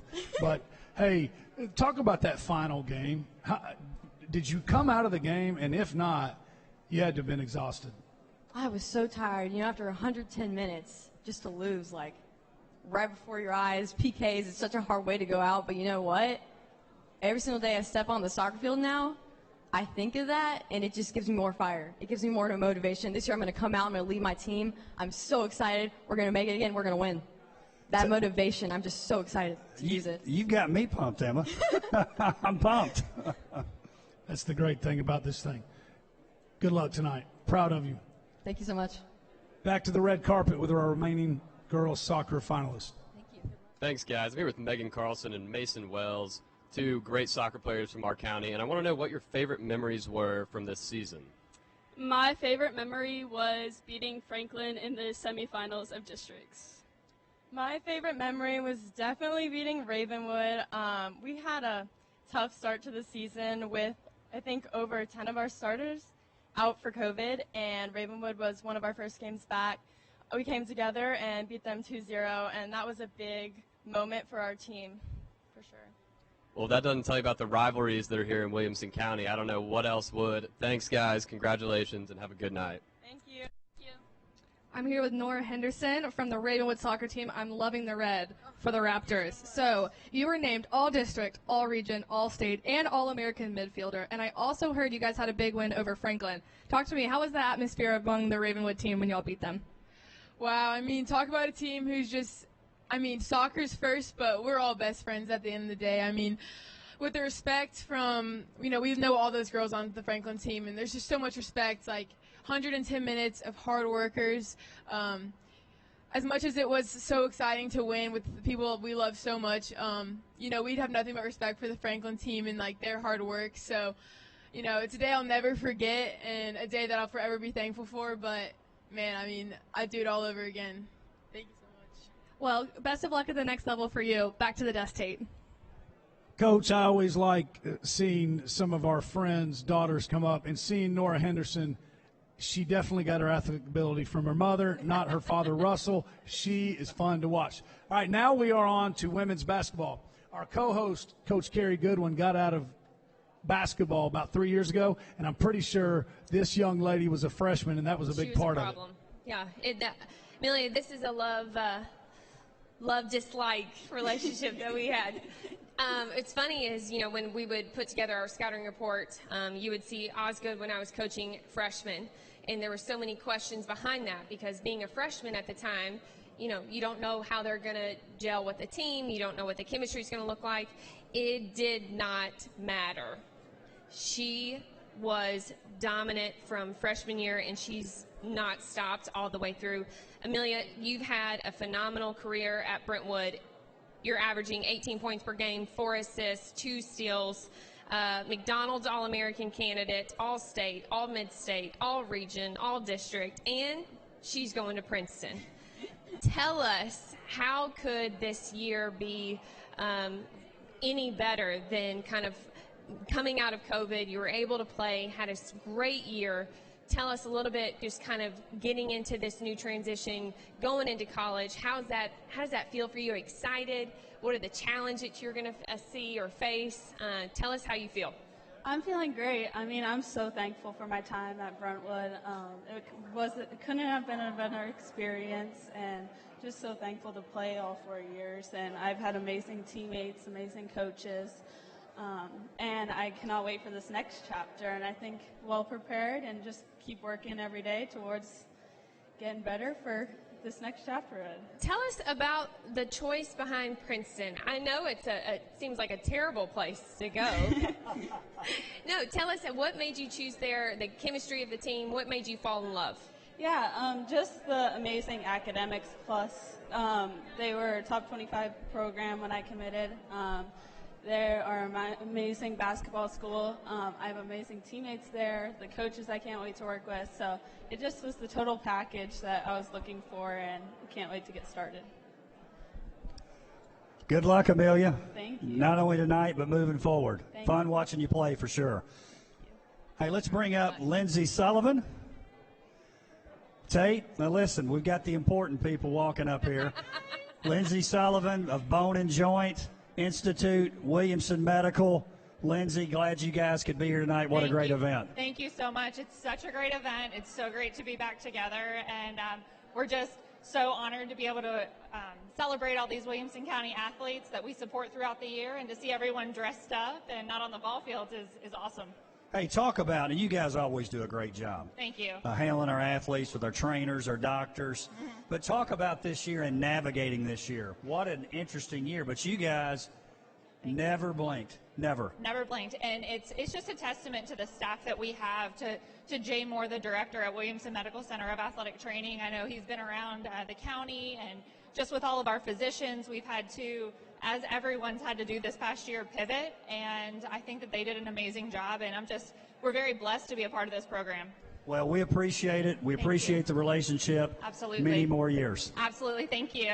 Let's take it back outside. Thanks, guys. I'm with Lily Wilkin and Mackenzie Cochran of Page High School. Both of you were all-district tournament MVPs, and I got to ask, how do you guys feed off each other as teammates?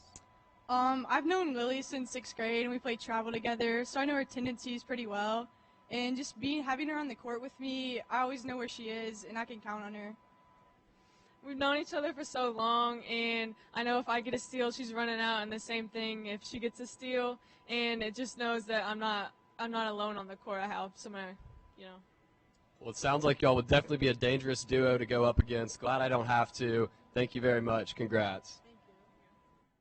I'm here with Kate O'Neill from Franklin basketball. It was your senior year, and you had a high-scoring game of 42 points against Nixon County, and you averaged 19 points per game. So in your last season with Franklin, what has this group of girls meant to you? I mean, we never really always had the success that we wanted, but when we did, it was definitely because of our chemistry. And out of all 4 years, this is definitely my favorite. I mean, we had a heavy freshman class, but honestly, we were just all best friends, and it made it the most memorable season there was. So it was amazing. Well, congrats, and go Admirals. Back to you at the desk. Thank you, Anna Claire. Moving on to boys basketball. Coach joins. He's got a big smile on his face, but also some nightmares coming back. John Winley of Brentwood High School joins us. Yes, let me tell you, I can tell you this, the folks at Franklin and some of the other schools are like, finally, he has graduated. You're one of those guys, John. This is a definite compliment. There are certain guys and young ladies that play that when they're a junior, you're thinking, aren't they a senior already? And by the time you leave, you're like, thank goodness they're out of here. But you've been such a big part of WCS and obviously Brentwood basketball. Great career. Thank you very much. Let me ask you this. Talk about playing in this district. Obviously a tough district. You've played on a team that's had great success. But as the years have gone by, if you can make it in this district, you've got a shot at the region tournament, sectionals, and then also making it to the state tournament. Talk about playing in this league. Yeah, I mean, this district has always been, very tough. This year especially was pretty, tough top to bottom. So, I mean, we were lucky to get out second this year and make it as far as we were. So. Well, one thing that I've noticed over the years, and I don't think you can deny this, regardless of how the year goes, you guys had a great year.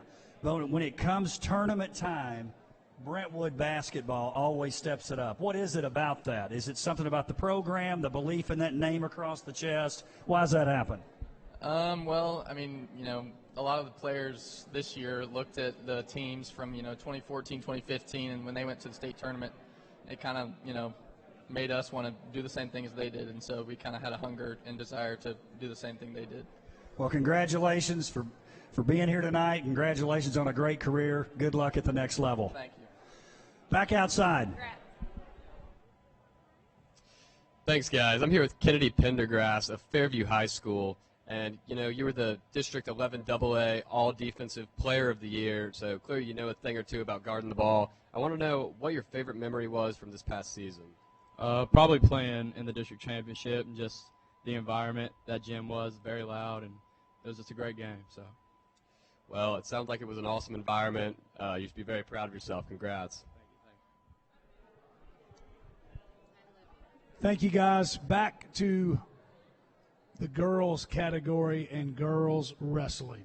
Now, I think this sport has exploded on the scene. Coach Grind's staff at Independence jumped on it first, but they've really grown it up. And we've got Bailey Peterson with us and Livia.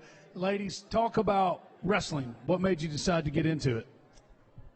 Well, I started in 7th grade, and one of my teachers was the wrestling coach. And I did martial arts for a long time, and I was kind of sick of it. So I thought I'd try something new, and I ended up really liking it. So I've been doing it for like 6 years now. So, yeah.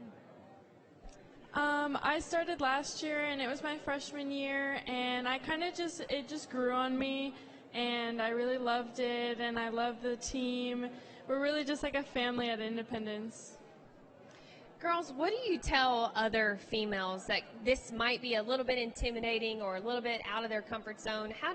What message do you want to share with them just to say, it's fine, you can do this, empower them? What are your thoughts behind that? Well, most girls assume that it's more of like a boys' sport and that it's meant for boys, but it's really grown for women, and it's definitely a girls' sport, and more girls should get into it. It just takes a lot of hard work and perseverance. I've been the only girl on an all-guys team my whole time wrestling, and it's been hard, but you just got to put in the work like everybody else, and you'll see the results. I love it. Well, you all have seen the results because one of you's got a really good chance to win a Willco tonight. Back to the red carpet with our remaining finalists. Thanks, guys. I'm here with Nevan Brinson and Erica Moore. You guys were both state medalists, and what I want to know is, what would you say to other girls out there that are interested in wrestling? I would say that you really want to start early as possible. If you can get on your middle school team, that's great. But if you can't, just join early in the summer, do the summer workouts, and get to know your team really well before you actually join. I'd say it's worth it. It's changed my whole life, and if you feel like you should join it, I would definitely give it a try. And even if you can't find a team, just try to figure out a club or something you can go to, and it's really fun. It must be awesome to be a part of such a fast-growing sport like girls wrestling. Congratulations to both of you. Thank you. Now on to boys wrestling. Hey, Alex Abels, Centennial High School. Pretty good career, by the way. Pretty good career, but here's what I love. 118 pins. That means 118 times the match didn't go the full duration. And he comes up here. Does that look like a guy who's getting ready to stick you on your back? I don't know if to take that as a compliment or not. It's a compliment. It's a big compliment. Hey, listen, I noticed this because Alex was also a finalist for the Mayor Scholar Athlete, right? Yes. If you don't mind me asking, because you look great, right? In great physical shape. You've put on a few pounds since wrestling season, haven't you? Yeah, I have. What was your weight class? I wrestled at 152. And what would you be wrestling at now? 182. Okay. You're like, finally I can eat, right? Yes. We're doing it safely, though, for those that are watching. Doing it very safely. No more of those plastic bags and sucking on ice every day. We're not doing that. I was going to say, you're a senior, right? You graduated, right? Yes, sir. So we can say this. How many days was it just chewing on ice chips just to get through? Almost every day of the year. No, please. Hey, can we edit it? I know it's live. Let's take that out. Hey, so Tate, he gets extra exciting. Now, he loves wrestling, but he also loves wrestling. So he gets in that mode of. Are you a professional wrestling fan at all? Like WWE? Yeah. No. No. That hurts Tate right now, doesn't it? To be fair, if he had been a child, when I was a child, he'd be a wrestling fan. That stuff today, that's no good. Hey, man, that's the ultimate tough man sport. And what a great career you had. I don't know if Centennial has a Wall of Fame yet in wrestling, but if they do, he will dang sure be on it. No Good luck doubt. tonight, brother. Thank you. Good luck. Back to the red carpet. Thanks, guys. I'm here with Rachel Johnson, Riley Garrettson, and Maddie Yates of Franklin High School. I'd like to know how you guys got into wrestling. Not wrestling, bowling. My brother was on the bowling team. I'm here with Tanner Willett from Independence. Tanner, you were the region champion and had the most takedowns in Independence program's history. You're continuing your career at North Central College. What are you most looking forward to at the collegiate level of wrestling? Man, just meeting new people. I'm excited to get into the room with people with the same experience as me. Every day is going to be a challenge, and I'm looking forward to that challenge, going in there working hard, and them working hard as well and giving me tough obstacles to come over. I think that's really going to push my wrestling to the next level. Tanner, best of luck at the next level. Back to you at the desk. Thanks, guys. Now we move on to bowling. Very excited. We've got Molly Austin of Brentwood High School. We've got Frankie Negron of Centennial and Jake Littlejohn as well of Centennial. Molly, let's start with you. Here's what I've always wondered. It's like watching golf. It's just you, right? You're alone with your thoughts. 10th at the state championship, a high game of 240 points. When you're waiting on that ball to come back, what's going through your head? I'm mainly thinking, how did I miss that shot? If I did, how can I fix my feet, fix my eyes, see how I can make the next one even better? And at what age did you get into bowling? Just my freshman year of high school. My brother was a senior on the team, so he kind of got me into it. High game of 240? Mm-hmm. What did you start getting a little tight? I mean, what's that like? I will never know. Sometimes I try just to not focus on the screen, and I just keep bowling every shot by itself, and then when I look up, it was a good game. One frame at a time. Yep. Good luck tonight. You got a tough category, but you can be there. Yes. All right, which one's Frankie? Frankie, Centennial High School.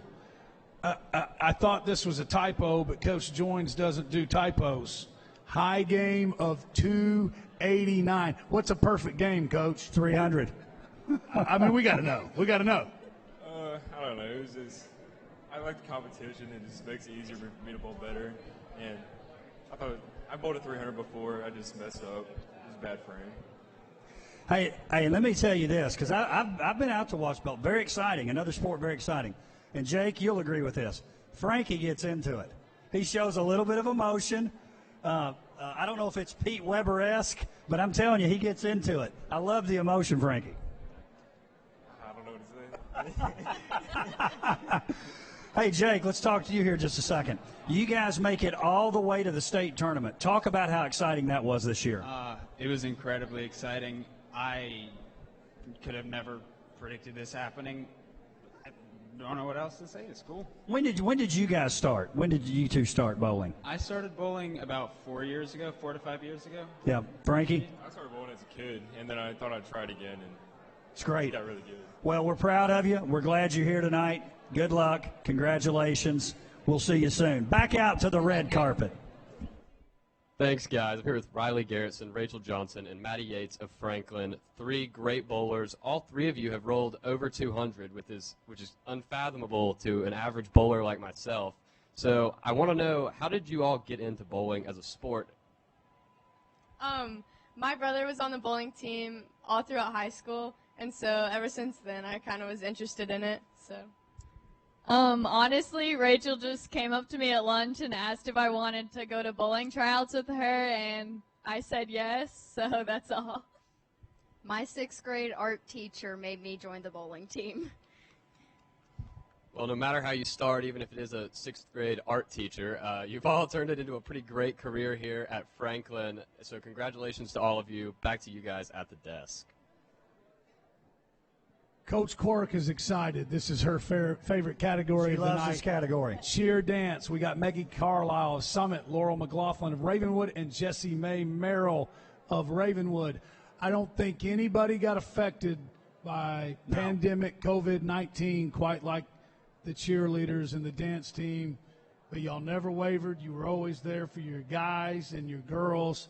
Talk about that. And, you know, I think you all, this class will always be remembered. But what was that like when you haven't been let back into games yet? Yeah, it started out with practices, and they all were on Zoom, so we couldn't really do anything. And then the games, we didn't even know if we were going to get to have any at first. But we ended up having some, but you had to always wear your mask. There were a bunch of rules of how close we could stand to each other, how long we could stunt for. There were always so many rules about it. Yeah, I was going to say the same thing, just the stunting rules. We could only stunt for 15 minutes at a time. It was hard to get to know the new teammates because we didn't have any team bonding activities. And just overall wearing the mask, just social distancing, it just made it a lot tougher to practice. Yeah, I mean, they basically said it all. I mean, it was hard with, like, masks, social distancing, not as many fans, getting that energy from them, but I think that we still made the most out of it. Well, we loved it when you guys came back. It was the right thing to do, and you guys kept such positive attitudes about it. Very much athletes, very important part of WCS. Good luck tonight. Back to the red carpet. I'm here with Addie Bonner from Brentwood, Olivia Potmeyer from Ravenwood, and Kat Burchell from Centennial. Girls, when you think back over this past year, if you could pick one lesson, what would it be? So the biggest lesson I learned over my 4 years is to always be a team player. No matter what grade or age you are or what year on the team it is for you, we always try to help out, and it really helps school spirit and us to be a good team. I have learned to always work together, whether it be with a coach, with a teammate, with another team. Working together always gets the job done. Showing good sportsmanship no matter what happens, whether win or lose, working together always comes out on top. The biggest lesson I've learned is probably never to give up, because there's a lot of times where it gets really hard and you just want to quit, but when you put in the practice, you find out that you can do it. Those are some great lessons, girls. Back to you at the desk tape. Girls tennis finalist, and we have Grace Stout of Ravenwood with us and Lisa Messier of Franklin. Grace, the Ravenwood tennis program, your coach was up here earlier talking about if you can just make it out of the district, you probably got a pretty good chance to do it, and that's what you all did. But another great year. When did you start playing tennis? So I started playing tennis when I was around 8 years old. I didn't get very serious until about 12 or 13. And I'm a sophomore this year, so this was my first full season. Last year it got canceled because of COVID, and we had a great time this year. And tell everybody what position did you play on the tennis team? I am number one spot on the tennis Sophomore. team. Yes. That's very big. Thank you. Lisa, Franklin, the girls tennis team has definitely taken off over there. 21-0 singles, District 11 singles record, District 11 singles champion, led you all to the district championship. Talk about the rise in Franklin Lady Admiral tennis. You were a big part of it. Well, this year has definitely been different than it has in the past. We made it to state for the first time, like in the finals for the first time in school history. So that was really big for us. And yeah, we have a really strong team, and I'm glad to be a part of it. So yeah. Girls, good luck tonight. You look beautiful. You got quite the competition in front of you, but I'm excited about tonight for you. Thank you. Good luck. That's girls tennis. Also boys tennis. The finalist in boys tennis, Skylar Kronk-Polston of Fairview, Patrick Dells of Ravenwood, Donovan Janicek of Brentwood, and Jackson Stone of Ravenwood. I don't know if we've got any of the boys here. Okay, we've got them out on the red carpet with Jay. Boys tennis. Thank you, guys. I'm here with Skylar Kronk-Polston of Fairview. Skylar, you led your team to a district title this year. What does it mean to win that title and to do so as a leader of your team? All I can say is that hard work pays off, and this is my first time ever winning district and winning regionals, and just sets school records for our school, and I'm just really happy to be where I'm at right now. Well, congratulations. Good luck moving forward. Back to you guys at the desk. Thanks, Jay. We've got Grayson Dugan of Page Patriot Soccer, runner-up in 2A. Man, heartbreaker, but such a great season getting there. Talk about that last game and what this season means to you. I mean, to be honest, it was a senior season. I was playing with a lot of great guys. Despite the fact that, we did lose in that final game, it doesn't really break my heart because I know that we were all out there. We were fighting for each other. We gave it all we had. We were coming to the game with some banged up players, and it was a hot day. Turned out how it turned out, but I was just happy that I could have this season after last season was taken away from us. No doubt about it, and you all made the most of it. No shame in the runner-up. That is huge, and man, what a close game. 19 wins, most wins in school history for any soccer team. You left your mark, brother. Good luck tonight. Congratulations for being here. Good luck, Grayson. Back to the red carpet. I'm here with Ryan Hayes of Brentwood Soccer. Ryan, you're going to Emory University, continue your academic and athletic career. What about Emory made you choose? So I was just looking for a great academic school. Soccer just was a second thing.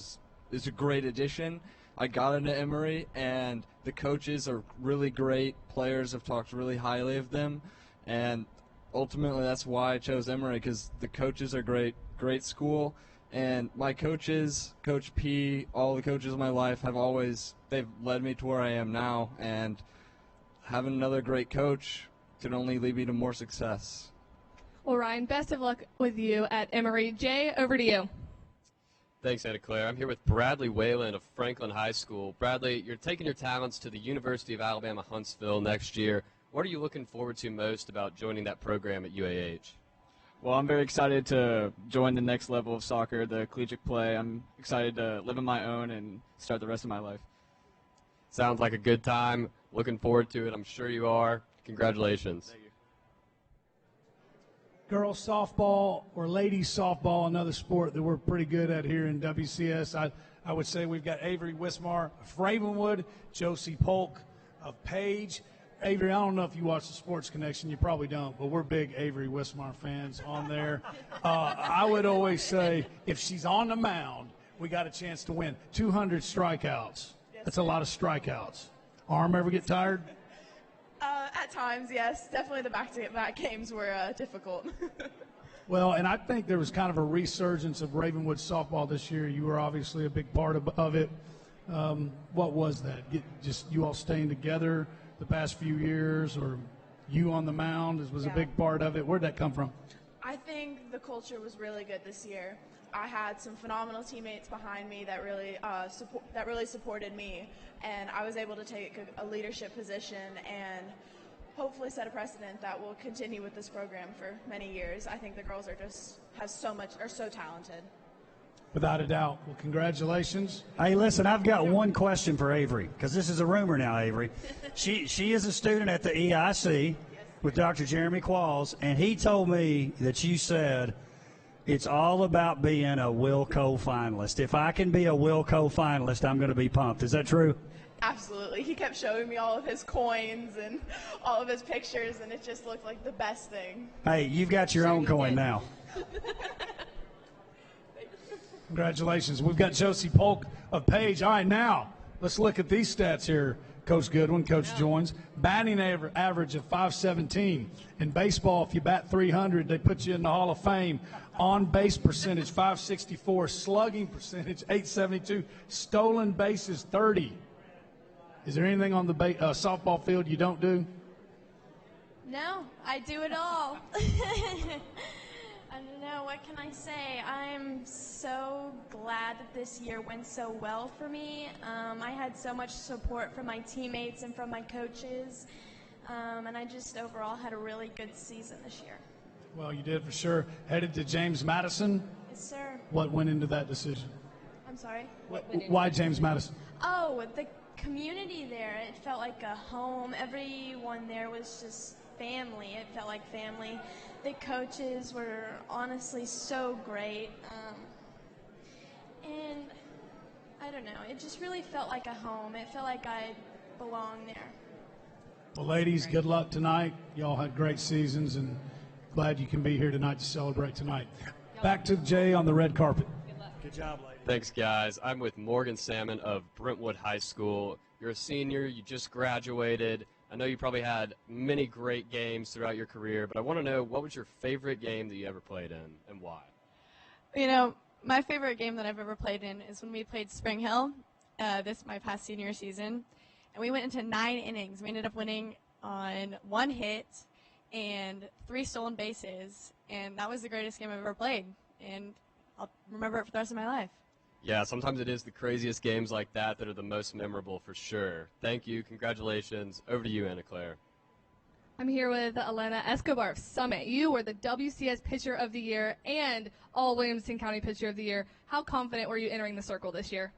I worked really hard this year, so I was feeling pretty confident coming into Summit, especially after our season getting canceled last year. I had so much time to, like, really work on my pitches and, like, my mindset as a player. Well, it seems like your confidence paid off. Congrats. Back to you at the desk. Thank you. Next is boys baseball. Here are the finalists in boys baseball. Blake Bevis, Ravenwood High School. Hunter Davis, Fairview High School. Lucas Cocaine of Ravenwood, and Ethan McIlvain of Nolansville. Hey, pretty good group. Pretty strong group. Pretty good group. Some guys who can get it done at the plate and who can get it done on the mound. Ravenwood, pretty interesting. 2 finalists there. You don't see that a lot. It happens some. Great season for Coach Bourne in Ravenwood. No doubt. Well, and we saw it in girls basketball too with Mackenzie and with Lily. That cancel each other out. What do you think? No, it just makes it worse for any other coach that goes against them. So, no, these student athletes, I'm so excited about tonight and seeing their recognition, the achievements, but also with COVID, it was such a challenge both for the athletes but the families that were affected. And I know everybody's excited about showing the recognition that they've always deserved. Tate, if I'm not mistaken, we may have our media students out on the red carpet. Let's head out there.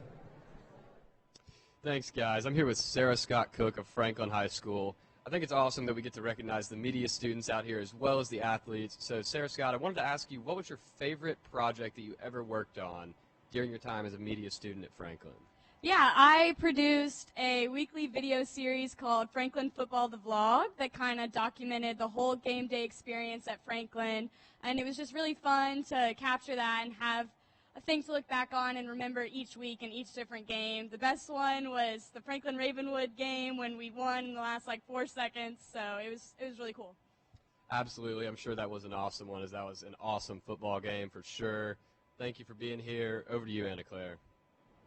I'm here with Stuart from Brentwood and Sam from Independence. We want to thank you guys for all of your hard work you've dedicated to broadcasting. I'm also curious, what is your favorite project you've worked on?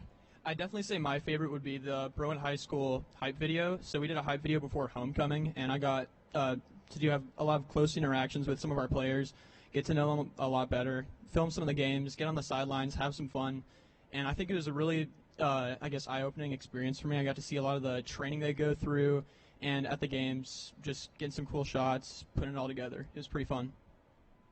I would definitely say I produced a documentary series called Beyond the Lights, and it basically went back to everything that goes into creating a winning football team, capturing locker room moments, practices on the field, interviews with players. It was just it was an awesome experience to be able to be with the guys and document their season.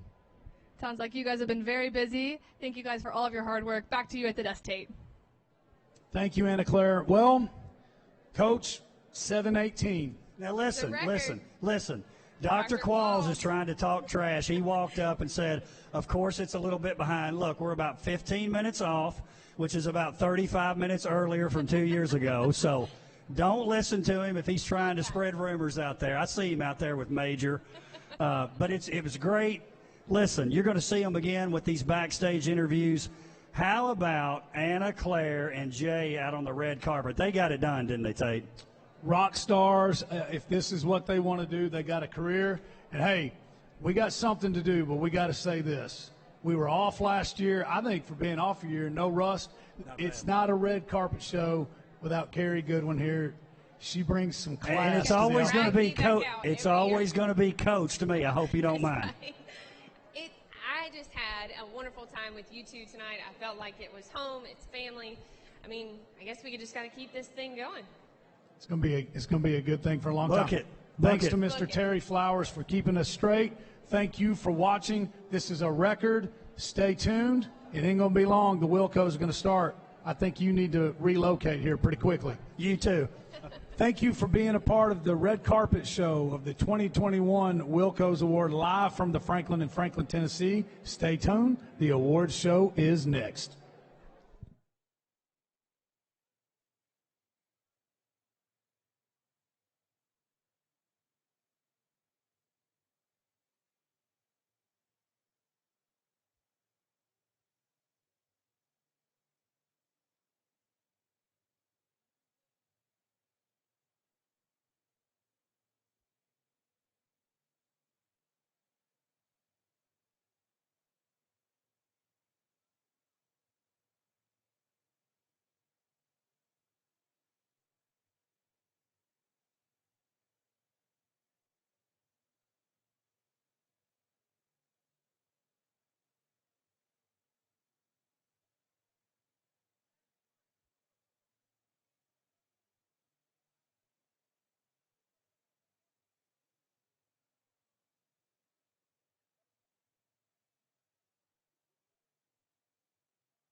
to see everyone in person. Do you agree?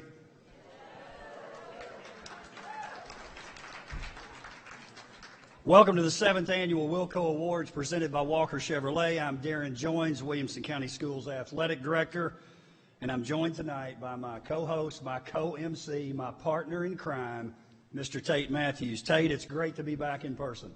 It's great to be back in person, virtual last year. We're back at the factory where it needs to be and seeing everybody here again as we start to open back up in the community that is WCS and Williamson County. I don't think there's a better picture of it than what we're seeing right now. And honoring those young people and those coaches, it doesn't get any better than this. No doubt about it. Very well said, Tate. Along with Brock Daly and Walker Chevrolet, I would like to thank Mark and John Street and Street Tuxedo. The tuxedos look great tonight, didn't they? Long-time sponsors of the Willcos, and thank them for providing the tuxedos as always.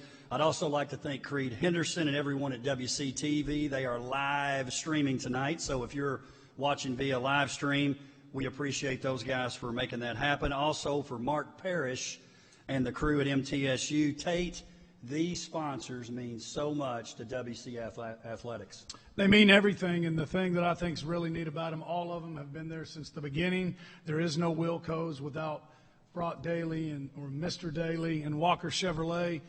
Mr. and Street and John Street have been doing the tuxedos since the very beginning. And you talked about Creed and Lance and Heather and Michael. They also do the Sports Connection show. Unbelievably, there's a bunch of you out there that we meet that watches it. They're the ones that keeps that thing together, and they mean everything. No place else has partners like WCS does. And I would also like to mention, because he won't mention, Adidas and Matthews Team Sports. We are the best outfitted athletic programs in the state of Tennessee, second to none. Thank you, Tate. Thank you. Tate, proud to be a part. Tate, tell them what we're playing for tonight. Well, the finalists are going to receive a WCS Sports Conference Challenge coin presented by Walker Chevrolet. And if you get one of those, you're being honored as a top athlete or coach in your category, and the WCS Sports Conference winner will receive a coveted glass trophy. Those, another longtime sponsor from the beginning, Copy Solutions. And you just heard the softball ladies up there talking about it. I believe it was Avery. Hey, I want one of those coins. It's a big deal. She got a coin, didn't she? She got a coin. Everybody got a coin this year. Hey, Tate, before we go further, and you know I love talking about this, team and individual successes in WCS, the WCS Sports Conference, and this is hard to believe now for a district of 9 schools. 8 team state championships, 7 team runners-up, and in a couple of cases, runners-up to one another, right? You're talking about soccer. Ravenwood girls win the soccer state championship, runner-up Franklin High School. We have some Ravenwood people here. I heard you. And then we had 13 individual state championships, 14 runners-up. I'm telling you, you can look everywhere. No one is performing at that level, and it's because of these people who are sitting in these seats tonight. No doubt about it. No doubt about it. When you look at it, team championships, I think we were talking, and I'm being serious when I say this, I think you can take the surrounding counties, add them up, and it doesn't come to 8 state championships. 7 runner-ups, 13 individuals, and 14 runner-ups. This is what I think is really cool, and I know makes you very proud. In those 4 categories, all 9 high schools are represented somewhere. Tell me somewhere else where that happens. Very impressive, no doubt about that. Tate, we would be remiss if we didn't talk about this past year in navigating a global pandemic. All the athletes and coaches worked so hard. They were so patient and so willing to do whatever it would take to get on the field. I would say this too, parents, you should be commended. I will say this, and I'm biased in this. I am so proud to live in a community and work in a district where we understood, hey, we've got to navigate this thing properly, but we think it's important that we have opportunities for extracurricular activities, and that includes athletics. I know you would join me in believing that as well.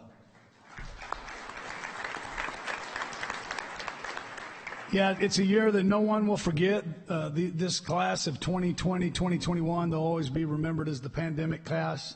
But it was really neat, right? We're sitting in the summer. We don't know if we're going to be able to play. If we do get to play, what's it going to look like, and then we finally get to play, but there's masks and social distancing, and only 10 can work out in a weight room at a time. And then we got to games and started playing, and the cheerleaders couldn't come, which wasn't right. But then they got to come, and the masks, and they said we'd never make it through a football season. Well, we made it through a football season. We made it through a volleyball season. And then basketball. Once we go back indoors, they're going to have to shut it down. Never going to make it. We made it. We made it through the spring season. We got everything in. I think the great thing is you as the district athletic director, I think you need to be commended for you always had a very optimistic approach to it. I don't know what it's going to look like, but we're going to play, and I think the TSSAA needs a shout-out too, and the people you report to, which I know you want to talk about them. Well, I'd like to thank Mr. Golden, our superintendent, Dr. Webb, who's my boss, Miss Willie Dickerson, who I think may be here tonight, Heather Hayes, who heads up the middle schools. They were very interested in making sure that we could play, and I certainly appreciate that, and again, I know you do too. Tate, a lot of exciting things going on in WCS. Has anyone heard about the pilot that we're going to be doing for girls flag football next spring? Pretty exciting announcement last week. Very big, and I'll tell you how big it was. Girls flag football is coming to the NFHS in high school athletics. They want it to be in Tennessee. TSSAA said if we're going to do it, we're going to take it down to Williamson County. They'll do it right. How big is it? The NFL and the Tennessee Titans are behind it. The press conference was held there. It was in the club level, and then the young ladies got to go down. A young lady from all 9 schools was represented. They got to go down. I think we could have got into the White House easier than we could have gotten on that field through the security, and they're down there throwing around a ball. It's going to be big. Not to steal your thunder, but you sent out a survey. You already got 600. Yes, I would be interested. That's almost how many football playing boys we have in the county. This is going to be huge. Very excited about it, and I know you guys are as well. Tate, it's that time. It's time to recognize our athletes, coaches, and teams. The video package that you're going to see, you guys heard of Christian Taylor? Christian's pretty unbelievable, running around here. Brooks Taylor also here as well. But put together these video packages that you're going to see tonight. As the winner of each category is revealed, we would ask you to come to the stage, and then Christian will direct you in terms of getting your picture taken. Tate, it's time for the first category. Let's give out some Willco awards. There's some to give out. We're going to start with the fall sports, and I know this is something you're very proud of and you like to bring up a lot, but what did the fall have in store for the Williamson County Sports Conference? Well, Brentwood Cross Country won a state championship. Brentwood Volleyball won their 8th consecutive state championship. Did you say 8? 1, 2, 8. 8. Right. Yeah. 8th state championship. Nolensville Volleyball, 2nd straight state championship. Ravenwood Soccer, 2nd straight state championship. Summit Football won the 5A state football championship. And Alyssa Andrea, oh, by the way, she was at the flag football press conference the other night, the 2-time state champion in cross country, and she's a sophomore. I think we had a pretty good fall, Tate. That's a good one. All right, the finalists in the girls cross country category are Alyssa Andrea, Fairview High School. Janie Halterman, Independence High School. Caitlin Vanderkolk, Brentwood High School. Lee Walters, Page High School.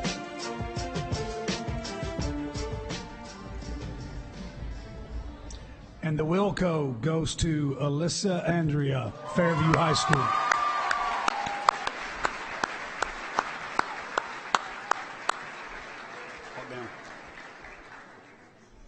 There's got to be somebody first, Alyssa. You're going to go down to the steps there. Everybody watch Alyssa. Here's what we're doing. Sorry, Alyssa, to point you out there. Come on up and see Price. We got Christian in the front. Going to take your picture.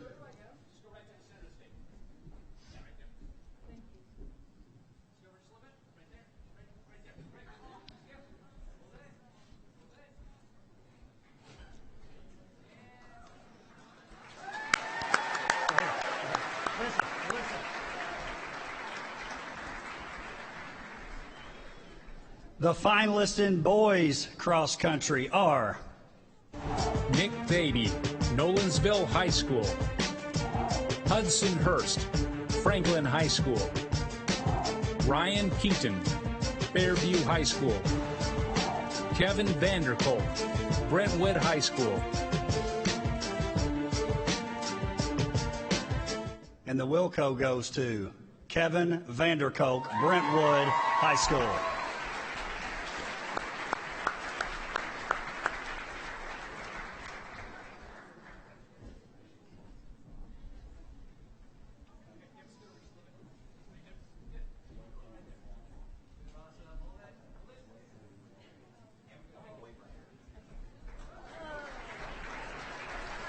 Kevin, you're going backstage here.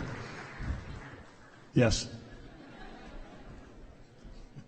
All right, guys. I'm back here with Andrea. Andrea, I want to know, how did you feed off your Brentwood teammates en route to your Willco Award?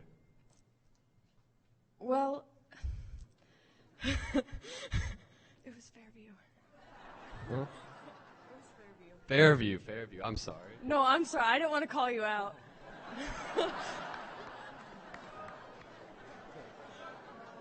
We were basically like a family. Like, we had our high and low moments, and they were a bunch of really good people. It's the closest team I've ever been on. They were some of the closest friendships I'll hopefully have for a long time. Well, the closest teams are often the most successful, so congratulations. Thank you. Hey, man, how can you not be a fan of hers? The finalists in the defensive category are Junior Colson, Ravenwood High School. John House, Brentwood High School. Caleb Jolly, Summit High School. Grant Reeder, Nolensville High School. And the Willco for defensive football category goes to Junior Colson, Ravenwood High School. I believe Junior's parents are here. If they're willing to come up here, come get that award for Junior. We have the Colsons here. Maybe they're shy. Congratulations to Junior. For those wondering, Junior's at the University of Michigan getting ready for football season. I'm here with Kevin from Brentwood. Kevin, what does this award mean to you as you head off to Belmont to continue your career? It gives me hope for the future. I'm really excited to keep training and keep pushing myself. So, yeah. Well, congratulations and best of luck. Thank you. Our next category, Football Offensive Player of the Year. The finalists are Connor Bevan, Franklin High School. Jackson Campbell, Independence High School. Destin Wade, Summit High School. Walker Merrill, Brentwood High School. And the Willco goes to Destin Wade, Summit High School.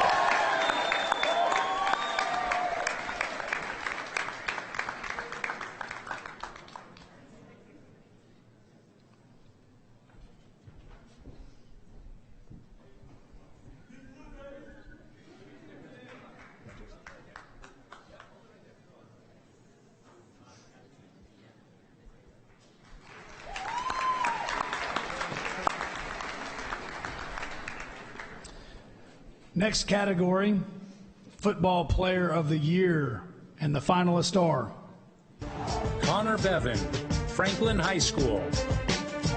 Jake Brenningstool, Ravenwood High School.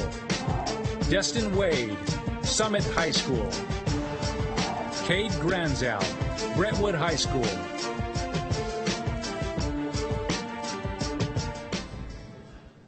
Well, we all know he can run. Destin, come on, take another lap. The Willco goes to Destin Wade.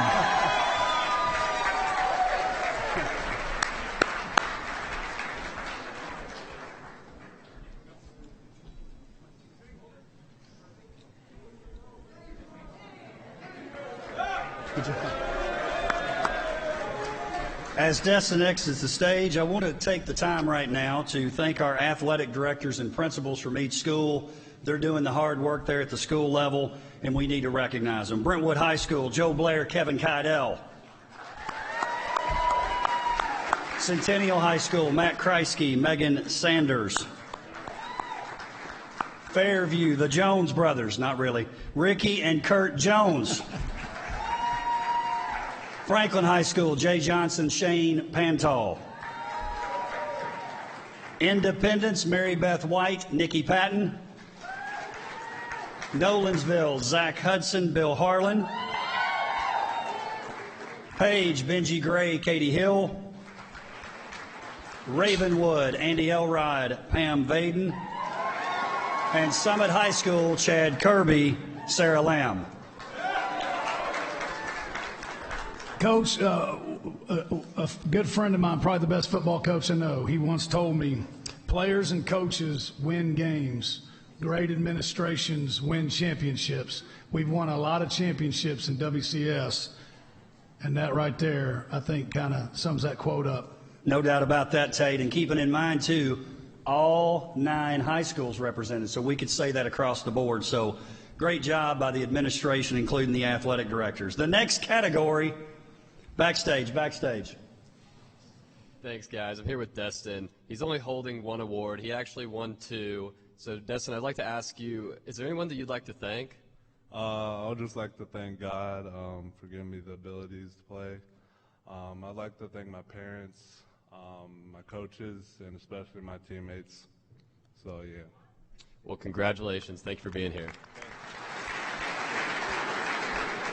The next category is girls golf. The finalists are Brooke Brummett, Brentwood High School. Sophia DiPaolo, Franklin High School. Shelley Jang, Ravenwood High School. Claudette Runk, Summit High School. And the Willco goes to Sophia DiPaolo, Franklin High School. Tate, Sophia couldn't be here tonight. She's actually playing in a tournament, so that would explain her success. So congratulations to Sophia.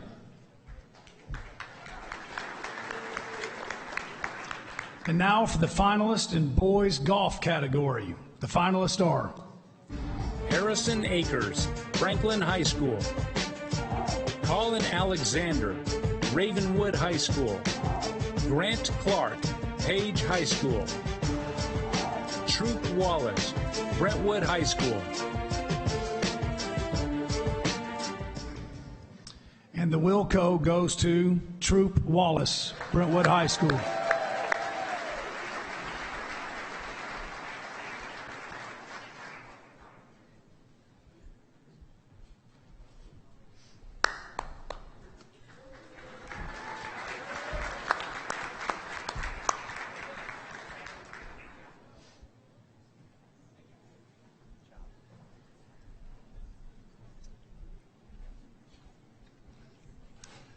The next category, girls soccer. The finalists are Megan Carlson, Centennial High School. Nora Henderson, Ravenwood High School. Emma Shields, Franklin High School. Mason Wells, Brentwood High School. And the Willco goes to Nora Henderson, Ravenwood High School.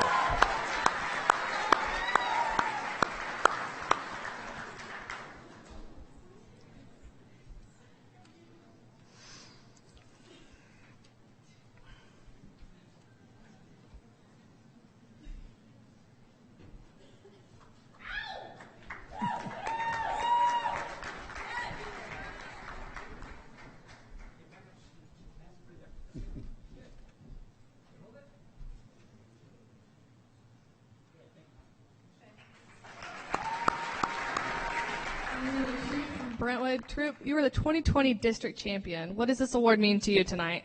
It means a lot. I'm just thankful to have the opportunity, and thank you to all my coaches, and thankful just for the opportunity. Well, congrats on the Willco. Our last category for fall sports is volleyball, and the finalists are Destiny Cherry, Summit High School.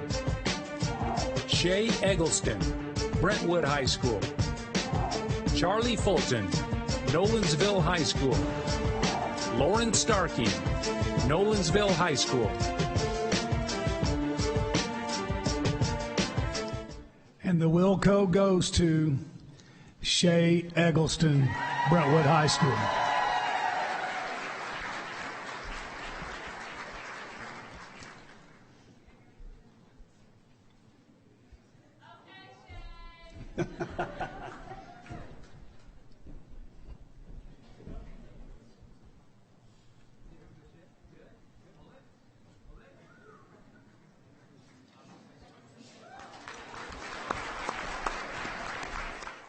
All right, guys, I'm back here with Nora. Nora, there are so many great soccer players in Williamson County. So what does it mean to win the Willco Award?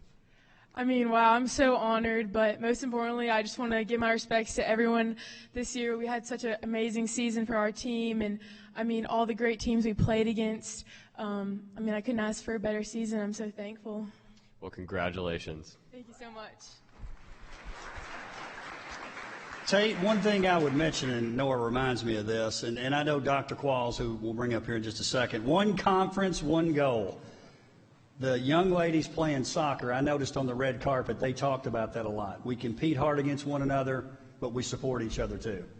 No doubt about it, and I think they really took it to heart. They went 110 minutes in that championship game between Franklin and Ravenwood, which is the most you can go, and what a game that was. But you're right.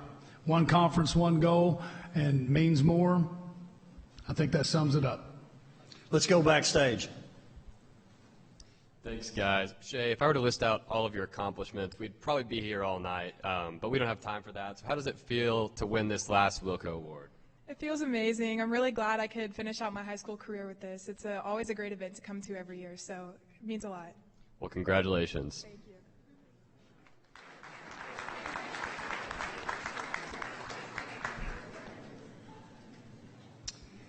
We will now move to winter sports. And Tate, you know I like talking about these things.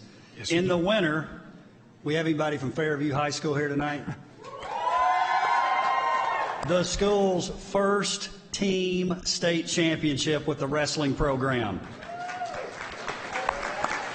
Speaking of first, Page High School girls basketball, first trip to the state tournament. Franklin girls bowling, making it all the way to the state championship. Great job by that team.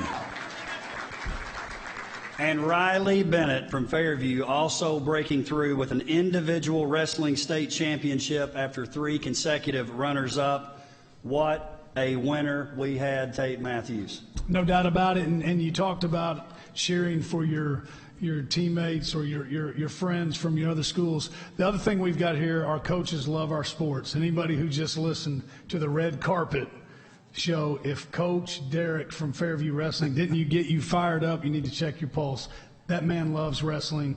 Really cool to see them get that state championship. Great winner for us. Let's start off with the girls basketball category. The finalists are Mackenzie Cochran, Page High School.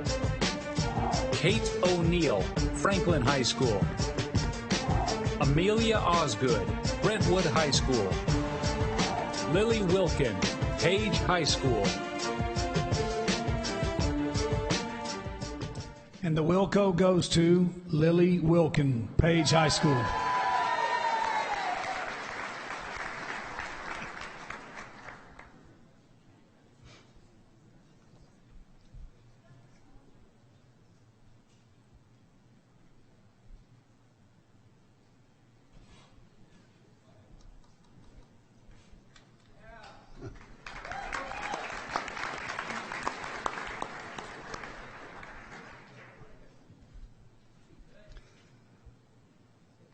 I bet we have some of you out there that you feel, I want to win, but do I really want to? And come up here and stay. Listen, it's no big deal. I promise you, no big deal.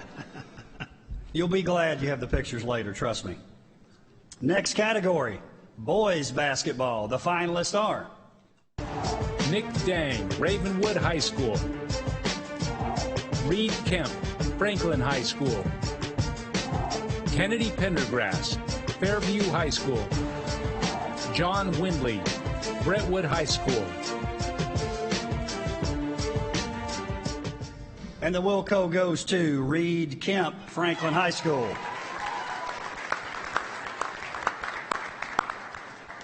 Reed couldn't be here tonight. Let's head backstage. Hi, I'm here with Lily. Lily, who would you like to thank for helping you get to where you are now? I want to thank my teammates and my coaches and my family, and just they did so much to help me be the player who I am today and help to improve. Well, congrats on the Willco. Thank you. The finalists in girls bowling category are Molly Austin, Brentwood High School.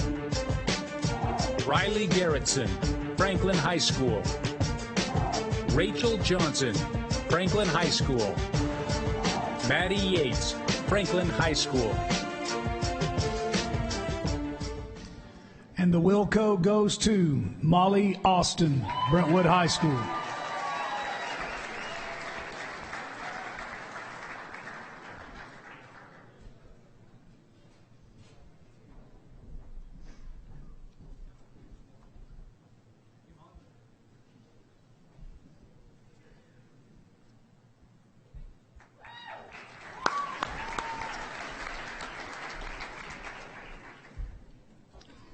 The next category, boys bowling. The finalists are Brian Keener, Franklin High School. Jake Littlejohn, Centennial High School. Frankie Negrone, Centennial High School. Drew Whalen, Franklin High School. And the Willco goes to Brian Keener, Franklin High School. Brian isn't with us tonight. Let's go backstage. Thanks, guys. I'm with Molly Austin, our Bowling Willco Award winner. What does this award mean to you? It means a lot. Coming off my 4th year of bowling, it's a really nice close to my senior season. It certainly is. Congratulations.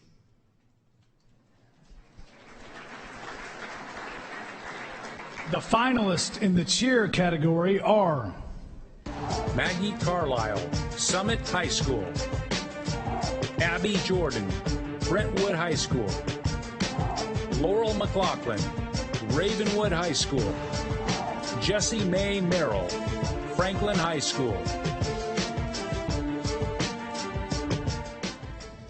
And the Willco goes to Jessie Mae Merrill, Franklin High School.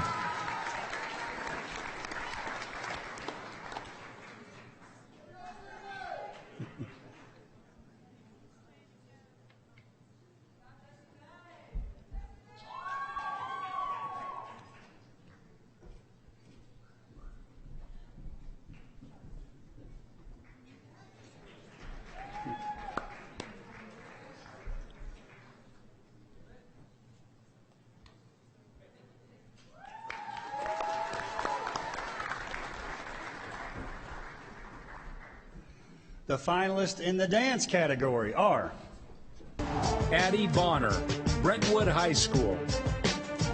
Kat Burchell, Centennial High School. Olivia Pottmeyer, Ravenwood High School. And the Willco goes to Kat Burchell, Centennial High School.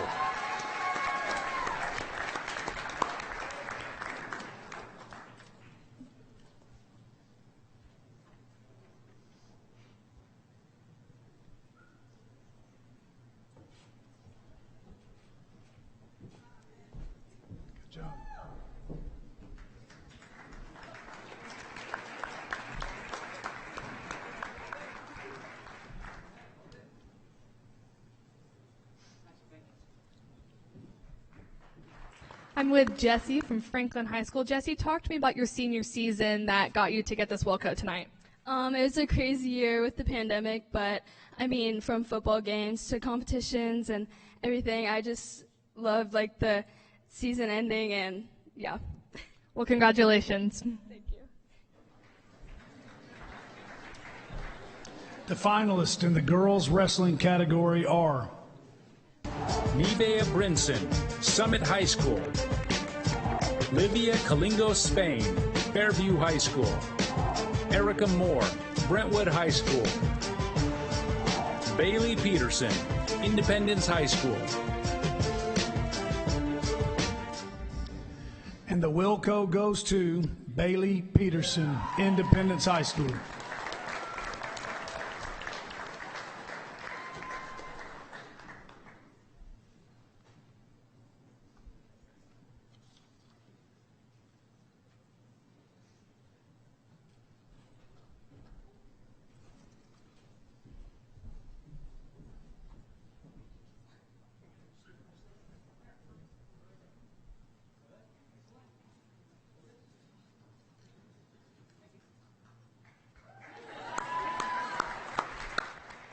All right, guys, I'm back here with Kat, our Willco Award winner.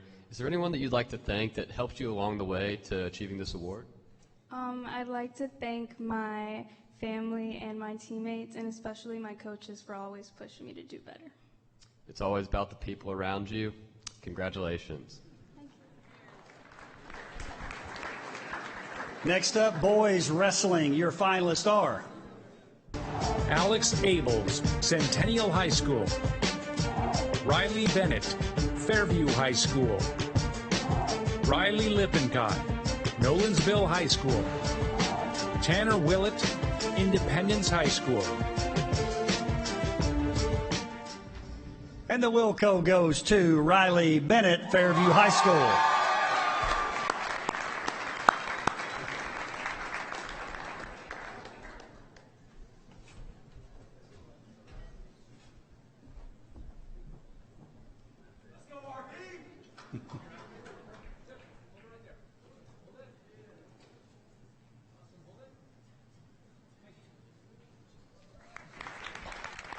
I'm here with Bailey from Independence High School. Bailey, who do you have to thank that got you here today? My parents, my coaches, my teammates, pretty much anyone who's helped me throughout the way, like off-season coaches too as well, just helping to make me better and make me a good wrestler. Mom, I'm famous! Well, congrats on your fame. It really does mean something to get one of those coins, right? Hey, Tate, before moving on to spring sports winners, let's take a moment to thank Jay Moore, the school training staff, and all the staff at Bone and Joint Institute and Williamson Medical Center for what they do. Yeah, give them a hand. That's great.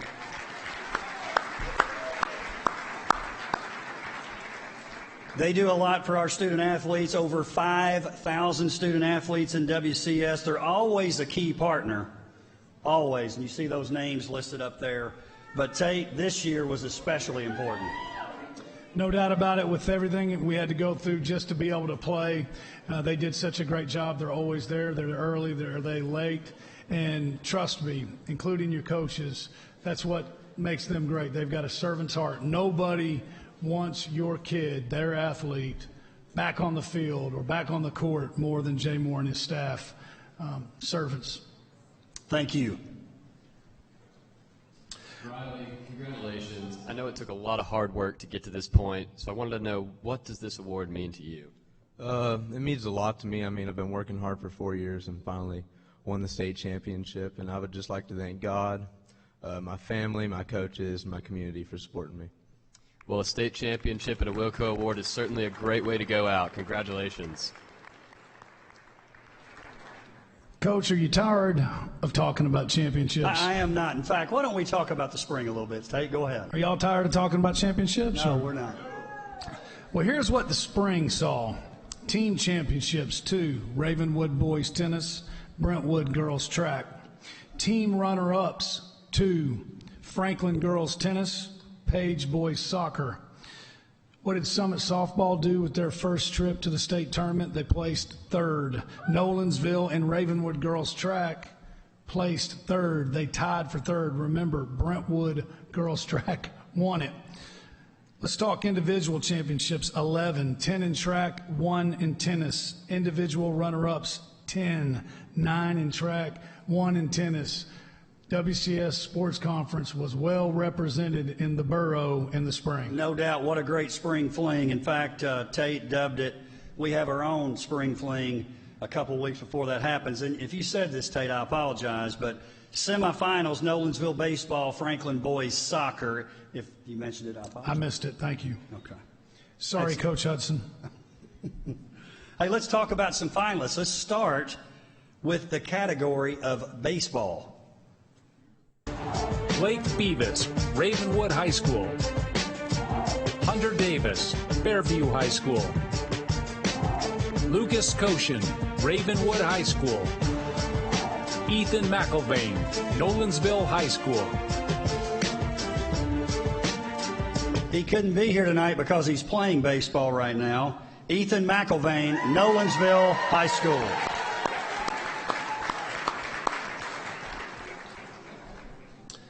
And now for the finalist in boys soccer category. Nick Dang, Ravenwood High School. Grayson Dugan, Page High School. Ryan Hayes, Brentwood High School. Bradley Whalen, Franklin High School. And the Willco goes to Nick Dang, Ravenwood High School.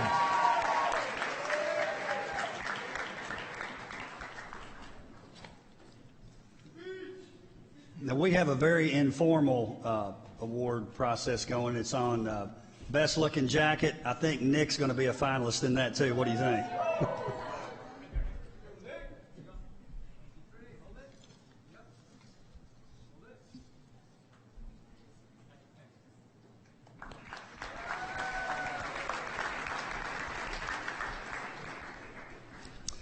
The finalists in the softball category are Elena Escobar, Summit High School. Josie Polk, Page High School. Morgan Salmon, Brentwood High School. Avery Wismar, Ravenwood High School. And the Willco goes to Elena Escobar, Summit High School.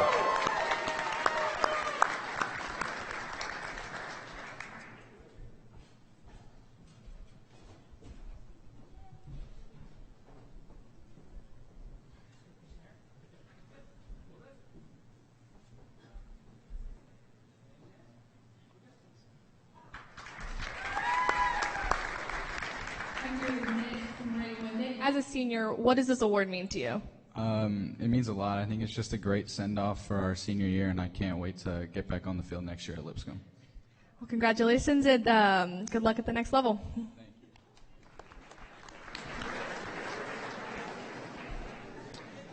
The finalists in girls tennis category are Caitlin Lee, Brentwood High School. Lisa Messier, Franklin High School.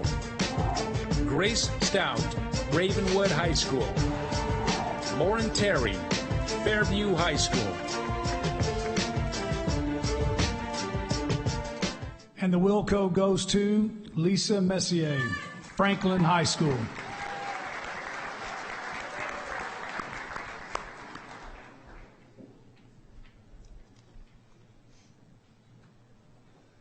Like so many of our athletes, as Lisa walks up here, great students.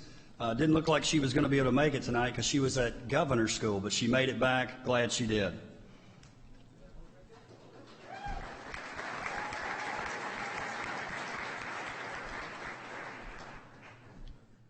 I'm back here with Elena. Elena, your team finished in third in your first ever state tournament appearance. So what did it mean to you to lead your team into that first tournament appearance and do so well? It meant everything, especially for my senior season, and we had so many seniors on the team, so I know it meant a lot to them too. Well, congrats on the great season and a great way to go out. Thank you. Next up, boys tennis. The finalists are Skylar Kronk Holston, Fairview High School. Patrick Delves, Ravenwood High School. Donovan Janicek, Brentwood High School. Jackson Stone, Ravenwood High School. And the Willco goes to Patrick Delves, Ravenwood High School.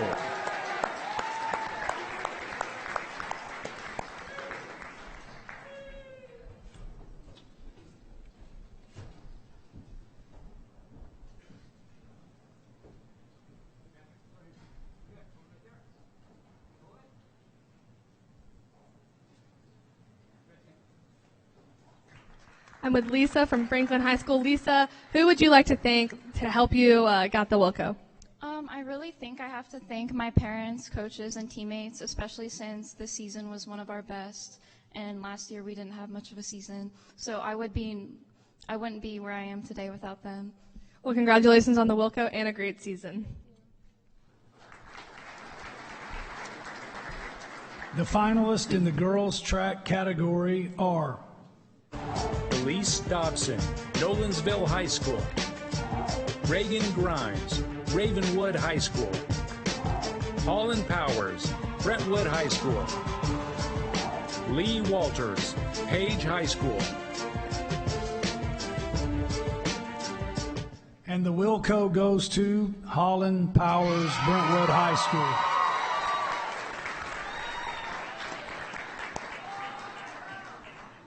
How many points did she score? 34 points. If you were keeping score at home, Holland had 34 points. She would have finished sixth if she would have been the only athlete at Brentwood High School. Obviously, she wasn't, and they finished first. So congratulations to Holland. Farragut High School finished seventh. So if we have anybody from Farragut watching tonight, you finished behind this young lady. So congratulations. All right, I'm here with Patrick. Patrick, there's so many talented tennis players in Williamson County, and you're standing here as the Willco Award winner. How does it feel? Feels great. Just want to thank everybody that's helped me, my community, my parents, especially my teammates have always been there for me. Well, congratulations on the award and a great season. Appreciate it. The finalists in boys track are Ryan Keaton, Fairview High School. Patrick Lama, Franklin High School. Gabriel Robinson, Ravenwood High School. Sam Sullivan, Brentwood High School. Willco goes to Ryan Keaton, Fairview High School. Ryan couldn't be here tonight. Let's go backstage with Anna Claire. I'm with Holland of Brentwood track team. Holland, who do you have to thank that got you here today? Obviously, I'd like to thank my coaches, my teammate, my family, but specifically, I'd like to thank my mom for telling me not to try out in 6th grade because she thought I wasn't going to make the team, but I made it, so here we are. Congratulations.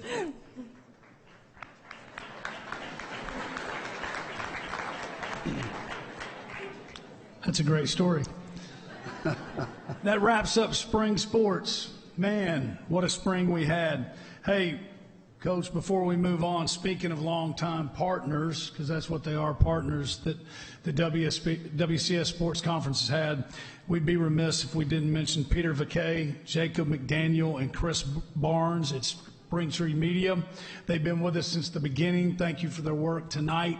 If you've ever seen a game day, if you've ever been to a game day, you have those three to thank for it. They were there at the very first one. Peter built the stage. He built the new one. We couldn't do anything media-wise without them. They are a huge part of WCS Sports Conference, and we thank them very much. Our next award is the WCS Sports Conference Student Athlete of the Year, which is given to a student who is extraordinary on and off the field. Here are some stats about tonight's winner. A 3-year football starter and captain, all-region honorable mention, Admiral Lawrence Award from the National Football Foundation, and signed to play football with Stanford University. He finished with a 4.67 GPA, a 36 on the ACT, and was the valedictorian of the class of 2021 at Franklin High School. He was a National Merit finalist and plans to study symbolic systems at Stanford. I had to look it up, and I still don't know what it means. Here's what he's going to be studying. It's going to integrate the knowledge from computer science, linguistics, mathematics, philosophy, and psychology. Tate, I know your mouth's open because you don't understand either. Congratulations. Come to the stage, Jason Amsler from Franklin High School.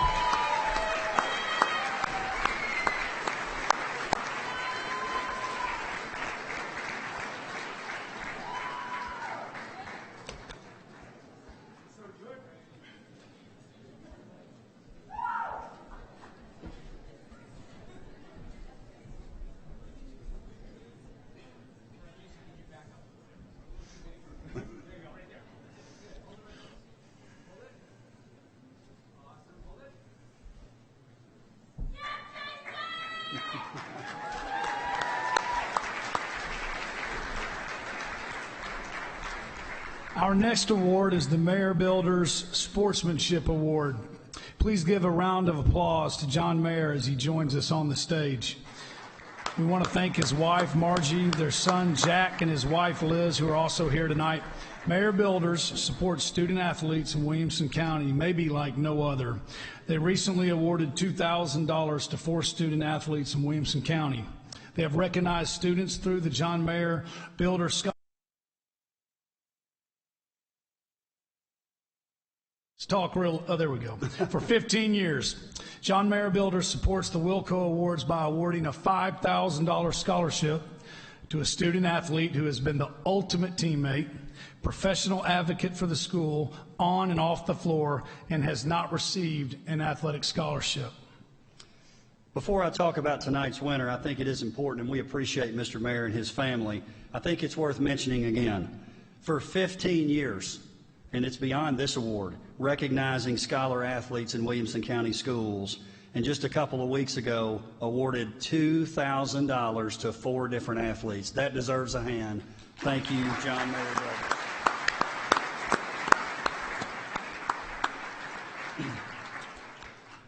From the coach of tonight's winner, she understood her role on the team and she embraced it like a true professional.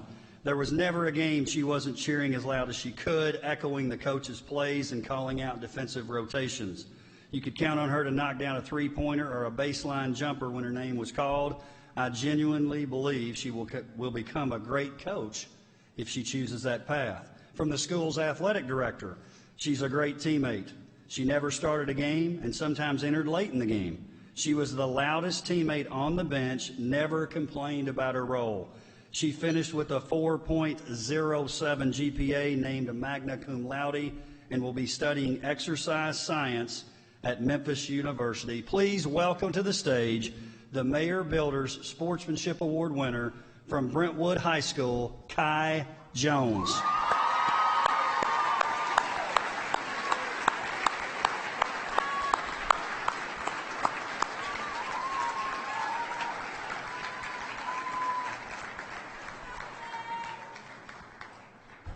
And you're going to be reading it correctly when you see the check. Kai's parents will be pumped. $5,000 for Mayor Builders.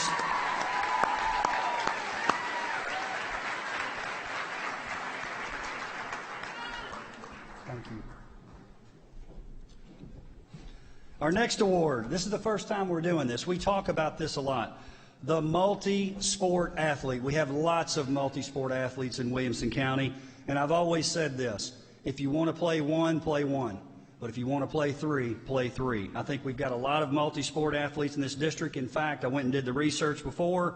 Brentwood and Franklin led the district with the most multi-sport athletes in WCS. Both had 133, which is in the top 5 in Tennessee public and private schools. Tate, the number of multi-sport athletes has to be part of that formula for a school's success. There's no doubt about it. Multi-sport athletes are competitors. They're winners. They're school people. They're teammates. We lead the state in multi-sport athletes. And if you haven't been paying attention tonight, we lead the state in championships too. Don't tell me there's not something going on there. I think it's very cool. But again, they're school people, they're team people, community people. Love it.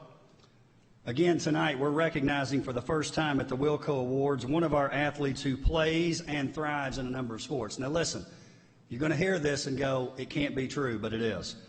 She's a starter for the volleyball, basketball, and softball teams. And what did she do in the spring? She also qualified for 4 events at the state track meet. Please welcome to the stage Summer Anderson, Fairview High School.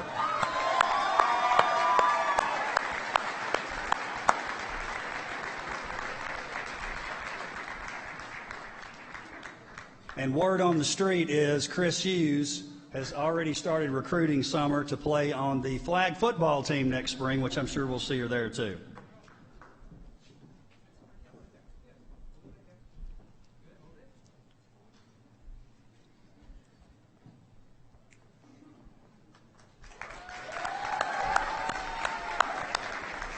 Next up, let's welcome to the stage a man that needs no introduction. Just ask him. The former district athletic director, the current college career and technical education director, Dr. Jeremy Qualls. Please come to the stage.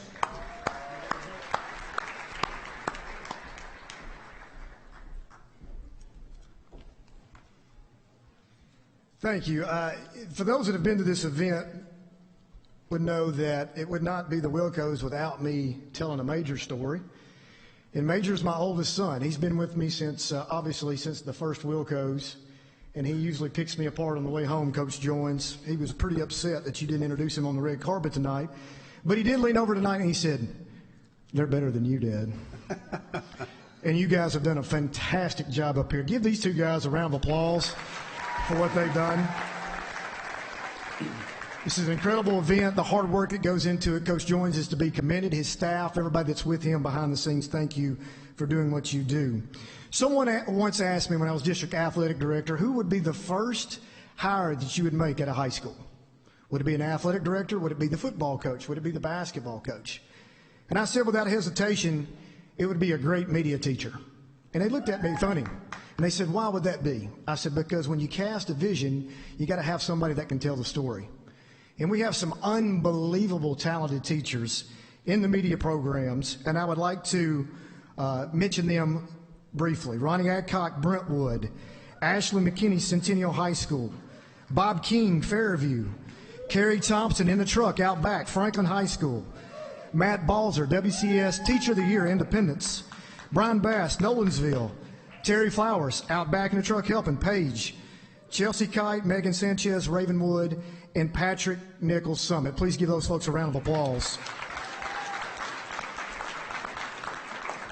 They do a tremendous job of giving the skill sets to those students that we're going to introduce in the next category. And here are the finalists for the Media Students of the Year.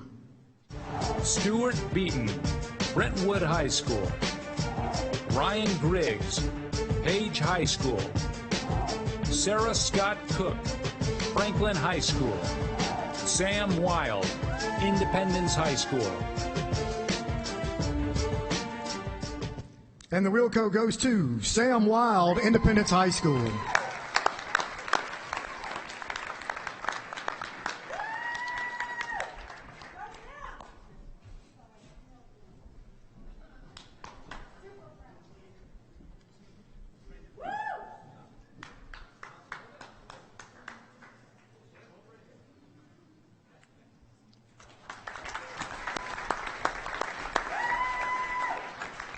In the past, we've had numerous students that have helped, that are alumni media students. We have Price Wynn. I'd be remiss to mention him as a former student virus helper tonight. People like Anna Glenn Grove, who started off as a sideline reporter for WCS Game Day, came to the Willcos in year one and worked the red carpet for 5 years. She worked as the head athletics reporter for the University of Georgia. She then went on to go to an internship with Pardon the Interruption at ESPN. She now works at the Seacrest Studios in the Atlanta Children's Hospital, where she hosts a show for the patients there. These are the type kids that we're talking about that come through these programs and are an awesome advocate for our teachers and the skill set that is being taught. This year, this is not in your manual. This year, we're giving out a new award, the Media Alumni Award. And I'm going to read the following resume. As a freshman, graphics for ESPN football, as well as the 2018 Willcos. As a sophomore, directed football and basketball for ESPN. As a junior at Middle Tennessee State University. Produced and directed spring sports show for MTSU Athletics. Produces football for ESPN at MTSU, graphics for the SEC Network, the Huckabee Show, and Grand Ole Opry.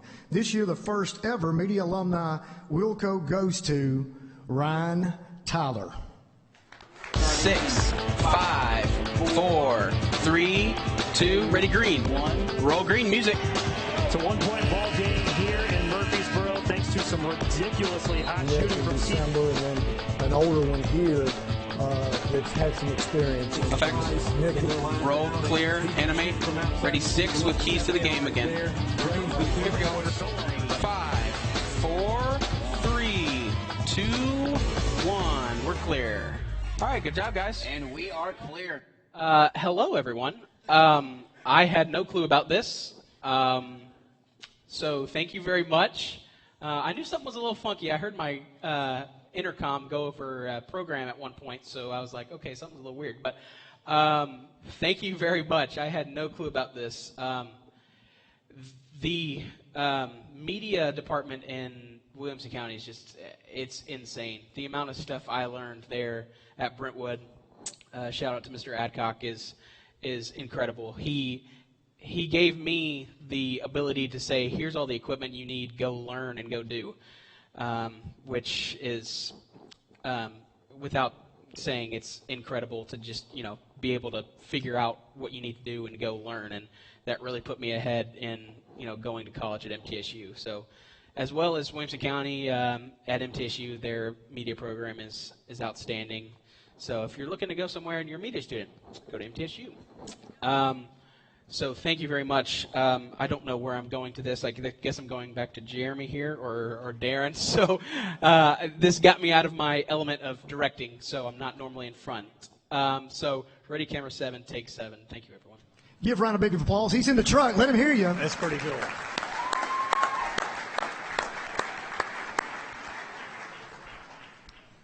Dr. Qualls, before we let him go here, we've got a pretty neat thing going, right? Outside the lines. Dr. Qualls came to me several years ago when he was the athletic director. I was teaching marketing at Franklin. He said, I've got an idea for a program. We're going to call it Outside the Lines. It's going to be about careers that are outside the lines of the playing field or court. We've got that thing rolling. We're going to have it going next fall. Dr. Qualls, why don't you tell them a little bit more about those students that we have involved? Sure, it's a work-based learning placement. These kids are seniors that have room in their schedule. They'll get class credit for the last period of the day, which they'll report to the two of us. I'm not sure that's a great thing, but we've got a really unique situation. I got to give a shout out to the Tennessee Titans. We met with the Titans about this situation. We talked about these particular students that we were going to interview, and we interviewed them through an application process and talked about with the Titans, this is not an internship. This is not a shadowing deal. This is not a babysitting deal. We want these kids to be a productive members of your team. And they have been so gracious, and we are starting up a very unique situation. Matter of fact, it's the only one in the state, might be, I couldn't find it anywhere else, that is athletics driven for students, media students, anybody else that wanted to get involved in graphic design, marketing, PR, any of those things through a work-based learning placement. We called it Outside the Lines. I figured I've already ripped off the ESPYs. I might as well keep on going. And it's Outside the Lines. There was the first day out of school, they showed up at the Entrepreneurship Center and started working. I literally had to say, I'm going home. Y'all need to leave. They stayed the entire day. They've worked getting ready for this event. They ran the first ever podcast back there. And they also, Coach Joins, did a remarkable job at the flag football. They did. And I think at this point we need to mention who they are, right? Yes. We've got McKinley Johnston from Summit High School, Tia Atkinson, Page High School, Caitlin Cohey from Renaissance High School, and Brooks Taylor from Ravenwood High School. Let's give them a hand. Good job.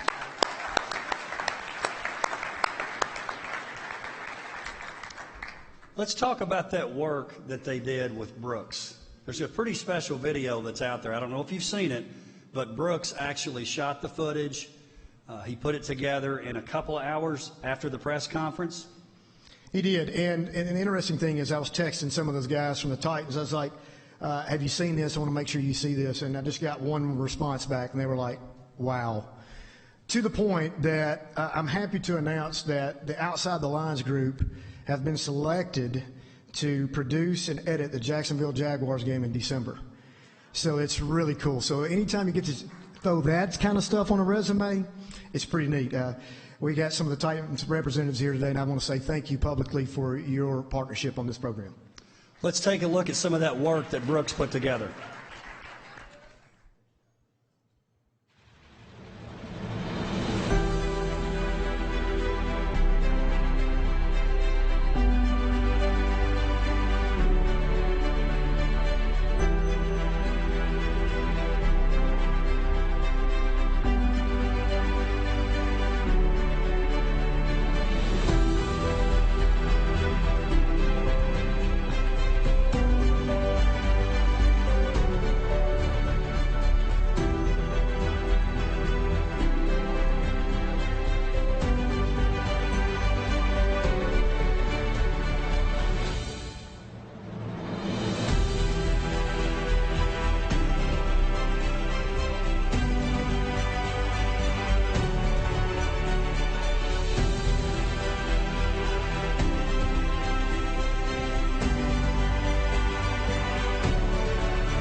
Coach Jones, if that doesn't put chills on you, I don't know what does. Brooks Taylor, congratulations, man, on some outstanding work.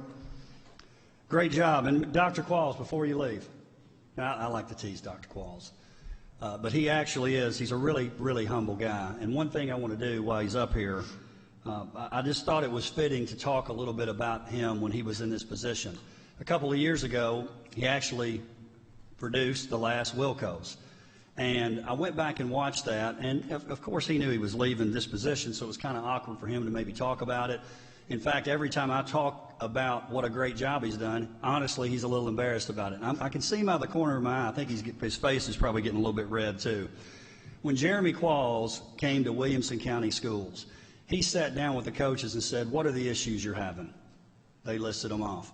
And he basically turned it around on them and said, well, what are you doing? What are the things we can do to maybe promote sports a little bit more? Out of that came the Willcos. He came up with, which was really a harebrained idea if you think about it when he first thought of it. Had it at the Franklin Theater. They pulled it off. We grew. Now we're here at the factory. Also, game day. He came up with that idea. A little ripped off, but still, we like game day with ESPN. But again, something that you wouldn't even think would work. Jeremy Qualls is the greatest visionary I've personally ever been around. No doubt about it. He's one of the reasons that we have what we have in Williamson County. Now, obviously, we've got a great product to promote. We've got great students. But when you look around, you don't see other districts doing what we're doing, and it's because of Dr. Jeremy Qualls. We're coming up with an award. First time we've given it out, maybe the last time. But I didn't think it was right for what he's done that we couldn't say the Willco goes to Jeremy Qualls. We're going to recognize him for what we're calling the Legacy Award. The Willco goes to Jeremy Qualls.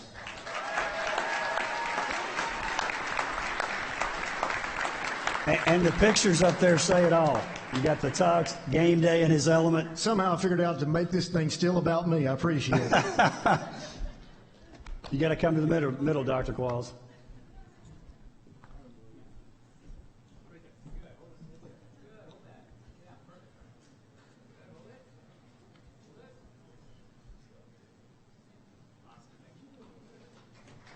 Great job. Well deserved.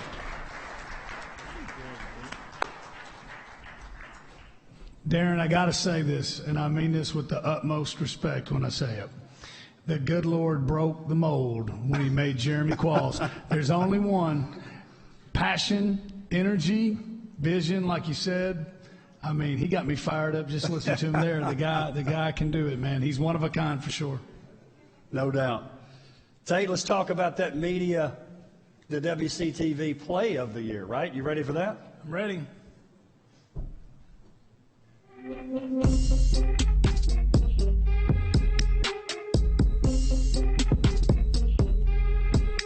have a delay game opening. I am shocked at this. I think the center was the one that noticed and bowled over. Oh, they got to pick it up. This could be the WCTV Play of the Week. You gonna get caught? No! On the fumble recovery, that's number 23, Tommy Monahan. Man, you see it. It was a jailbreak. The ball comes out. Monahan's like, hey, wait a minute, I got it right here. And the big fella, he's going to outrun. And this is number 10 for Dixie County. That's Schrader again. Schrader, he's been in a lot of plays. Been in a lot of foot races tonight, yeah. And that was one of them. 10-yard penalty from the spot, so first and 23. What do you got in your playbook for this? A Destin Wade run? Yep. That's exactly what they'll do. Wade, he'll take off on that right side, finds some daylight on that right side. One man to beat. Cuts it back inside, makes two people miss, and Destin Wade all the way for the touchdown. That's what that young man can do. I see it right here from basically the 46, so it's going to be a 46. It is a key kick-out block right there. Fullback fills right there, gets the edge block, and then it's all Destin Wade, Michael Williams. I mean, here Taylor Spirito right here, going to give it a shot. Well, zoop, 46 yards, a cloud of dust. Destin Wade, touchdown Spartans. Jake Dozier. Yeah, how about that? Oh, send it in! Nicely done. That is. And packs it with two hands. Well, just as I was saying, I was looking down, looking at my roster. I looked up out of the corner of my eye, bam. Bevan again trying to make a name for himself, but give his outside. Wow, that that's guy. to Sparks, and Sparks Look out. takes it down the sideline, foot race to the end zone, and Sparks will score. Holy mackerel, look at that. 48 yards out. Bryce Sparks, what a run. Man. The 11th grader down the sideline showed the Jets. Broke a couple of tackles right there at the line of scrimmage and was able to scoot down that sideline for another big score for the Admirals. And a foot race between him and Caleb Jolly, and Sparks just ekes him out to the finish for the score. Breaks the tape there at the end.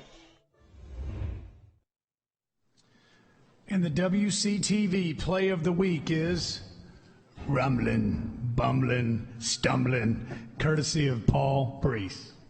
Congratulations. Next, we're going to recognize our WCS Sports Conference athletes, coaches, and teams of the year.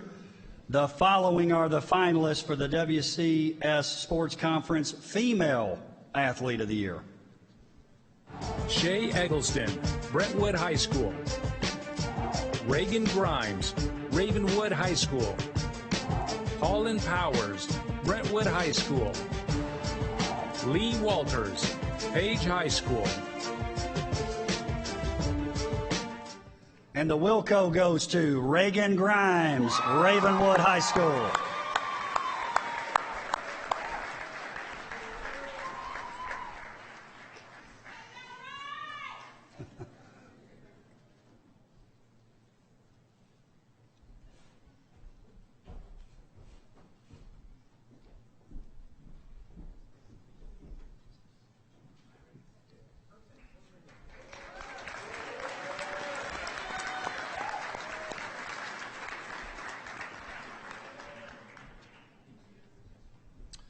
The following are the finalists for the WCS Sports Conference Male Athlete of the Year.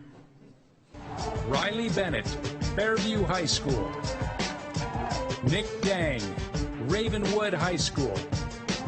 Reed Kemp, Franklin High School. Destin Wade, Summit High School.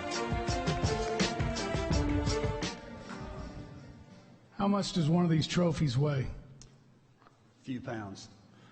The winner is Destin Wade, Summit High School.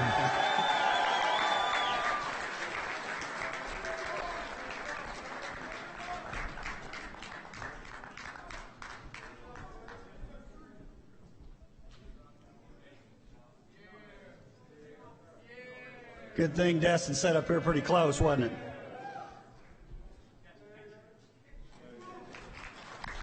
Back here with Reagan, and judging by the screaming and clapping from the crowd, it's easy to tell that you are a fan favorite. What does it mean to have so many people out there supporting you tonight? My support system has been so big for me and all my success and everything that I do, so I'm so thankful for them, for always being there for me and pushing me to be the athlete that I am today. Well, congratulations on the award. Very well deserved. How impressive are these young folks back there being interviewed? That's not easy now. You're on stage here, and then you're walking back there to be interviewed. So great job by Reagan and everyone that's been interviewed. Also at this time, do want to shout out our two reporters that were on the red carpet, Franklin High School graduates, Jay Armstrong and Anna Claire Lotta, doing a great job too. Give them a hand. Now let's welcome to the stage to present the WCS Sports Conference Coaches of the Year, Mr. Jason Golden, WCS Superintendent of Schools. Thank you all so much. Thank you. You know, there's really no substitute for teamwork. There's no substitute for what our students have learned in athletics. And our board talks about that a lot. And we're fortunate enough to have some board members here with us tonight. And I know that Nancy Garrett, Eric Welch, Angela Durham, and Sheila Cleveland are here with us tonight. And I really want to thank our board for the support they have for the work we do. And our board has set a vision for Williamson County Schools. And what we have said and committed to through our board leadership is that we will provide a supportive environment where students are challenged to pursue excellence in academics, athletics, and the arts. And there's two key words I want us to think about briefly here tonight: supportive and challenged. our coaches somehow provide a supportive environment while they're challenging our student athletes. And that takes a special person. And we have special coaches here in Williamson County Schools who have that amazing combination of being able to provide that support while still challenging these student athletes. And y'all, we have teachers, we have hundreds of folks here in Williamson County who have those skills. We're a magnet for that quality. We're a magnet for our students. We're a magnet for parents who love their children and are committed to that excellence. And I am so proud to be able to share the Coaches of the Year for 2021. The finalists for Female Sports Coach of the Year are Jenny Stevenson, Summit Softball. Barbara Campbell, Brentwood Volleyball. Jessica Mancini, Ravenwood Soccer. Brett Young, Nolensville Volleyball. And the Willco goes to Barbara Campbell, Brentwood Volleyball.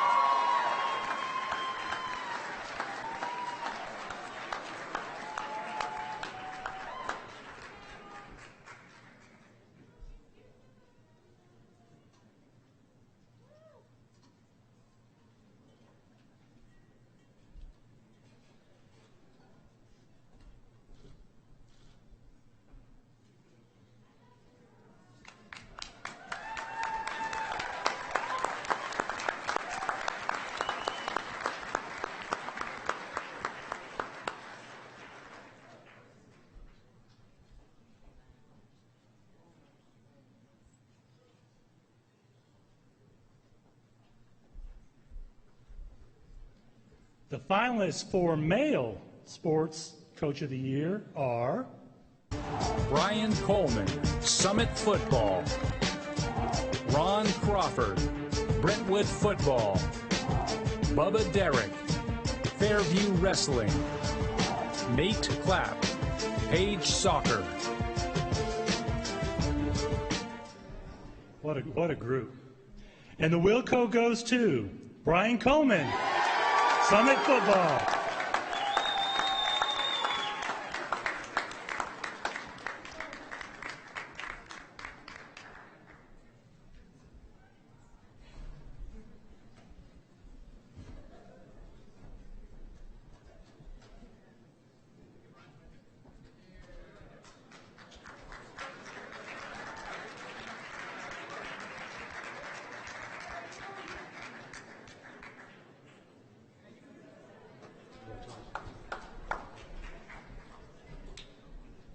I'm backstage with Coach Campbell. Coach Campbell, you are looking amazing tonight. You are a legend among legends. What does this award mean to you tonight, finishing out your last season with Brentwood Volleyball?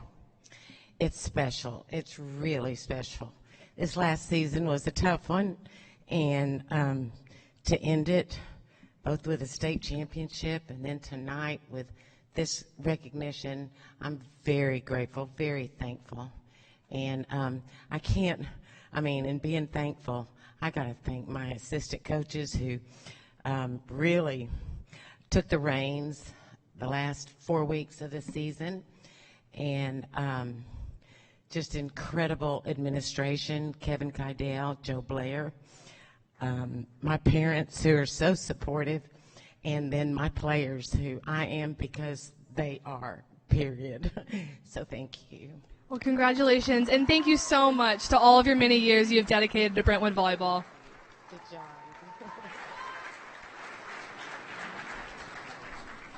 Please welcome to the stage President and CEO of the Tennessee Titans, Mr. Burke Nihill, who will present the Female and Male Sports Teams of the Year. Burke Nihill.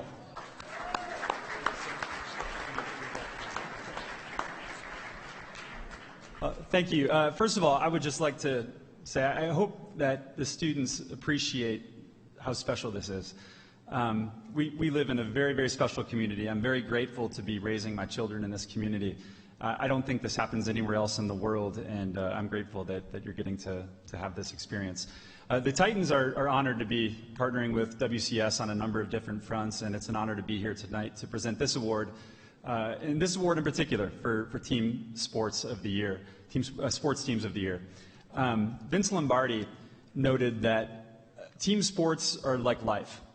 Team sports require perseverance, they require dedication, hard work, and sacrifice. And those are the same characteristics that certainly John Robinson and Mike Vrabel look for in our players. It's helpful to be really big and strong and fast like Julio Jones as well. But I would note, though, it's the same characteristics that we look for on our business team, whether somebody's working in operations or marketing or finance. We want people who are good teammates. We want people who value sacrifice and put their own interests aside for the betterment of the team. So it's an honor to present this award tonight. The finalists for the Female Sports Team of the Year are Brentwood Volleyball, Nolensville Volleyball, Brentwood Track, Ravenwood Soccer.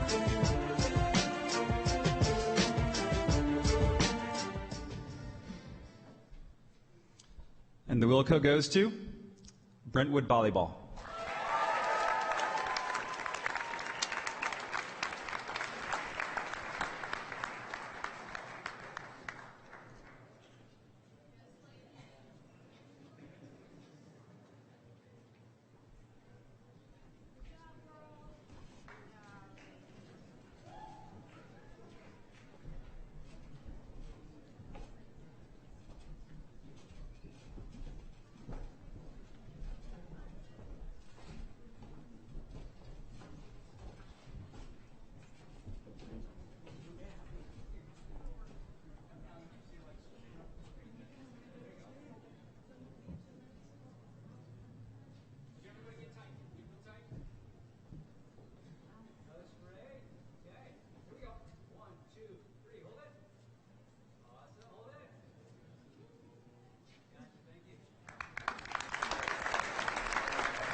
And the finalists for the Male Sports Team of the Year award are Brentwood Football,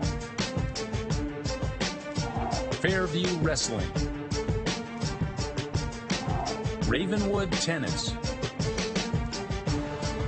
Summit Football,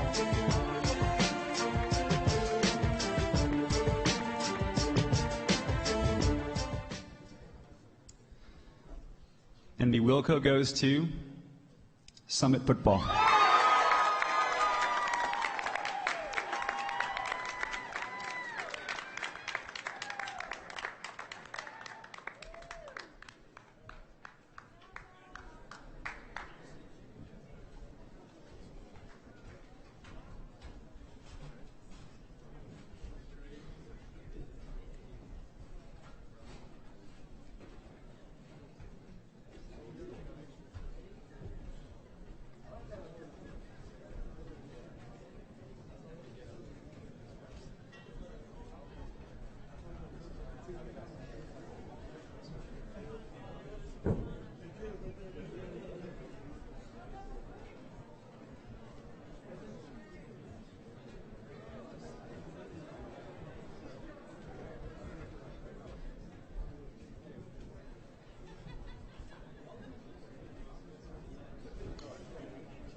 Congratulations to our teams of the year. Thank you to Burke Nihill of the Tennessee Titans for being here with us tonight. Let's give him a round of applause, please.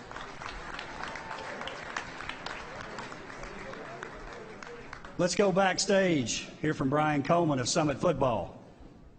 I'm back here with Coach Coleman of Summit Football. Coach, you just won your second Willco Award of the night, and I know those awards are obviously very important to you, but if I had to guess, I would think that your players are probably a little bit more important.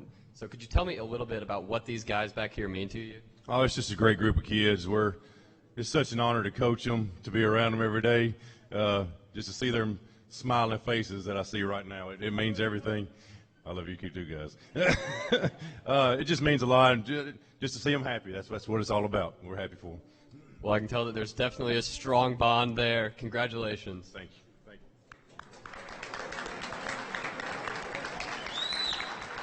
Tate, pretty cool to see the joy from a coach for his team. Oh, yeah. Raw emotion right there. I don't know if you noticed it. Both teams that came up, you saw who came up last after the players. A legend and the coach of the year. That's pretty cool. No doubt about it. The next award is the Courage Award. We want to thank our longtime sponsor, Dr. Matt Harris of Berry Farms Chiropractic, who sponsored this award since the beginning of the Willco Awards. We look forward to Dr. Harris being back with us next year. The Courage Award is designed to recognize a student or coach who has faced hardship and difficulties, but somewhere deep inside, they find the strength, the courage to overcome obstacles and to persevere and inspire all of us.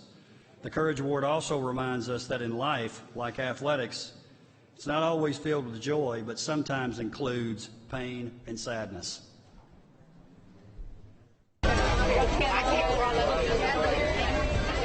Everybody loves a parade, and everybody loves Barbara Campbell. On May 15th, friends, family, and former players paid tribute to the winningest volleyball coach in state history by taking part in a reverse parade. They dressed up their cars and trucks to say goodbye to Coach Campbell, who retired after 33 years as Brentwood High volleyball coach. WBHS 9's Nathan Zonarich was there as she won her 16th state championship back in October. It was a sight no one thought they would see, Coach Campbell back on the bench. Just a month ago, she suffered a stroke while at home. During the district and region playoffs, players placed cardboard cutouts and a crown on the bench, honoring the queen of Tennessee volleyball. I didn't even know I was coming until about an hour before the match. And I just wanted to sneak in and get my place on the bench and be close to them. And they gave me a warm welcome.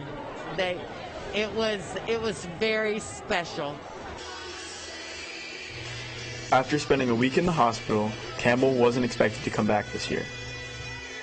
So we had actually been in contact, we being Coach Kathy and myself, we've been in contact with her husband because she hadn't been feeling well the day before, so we were trying to help get her a sub for the next day and get her lesson plans here so that the kids would have something to do.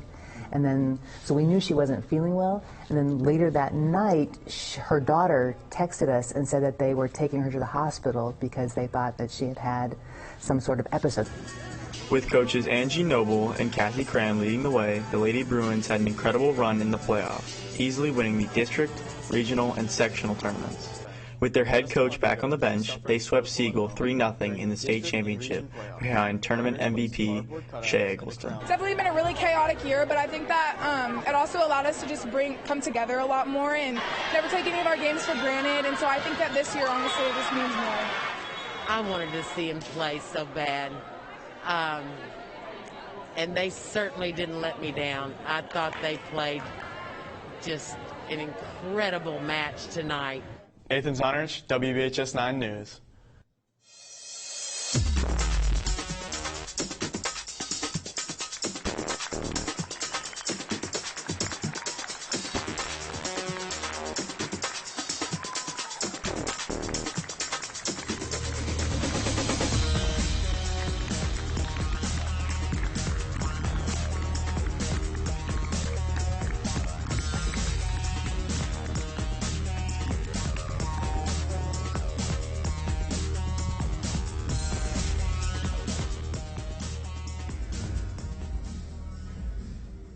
Let's welcome back to the stage a very deserving Courage Award winner, Coach Barbara Campbell, Brentwood High School.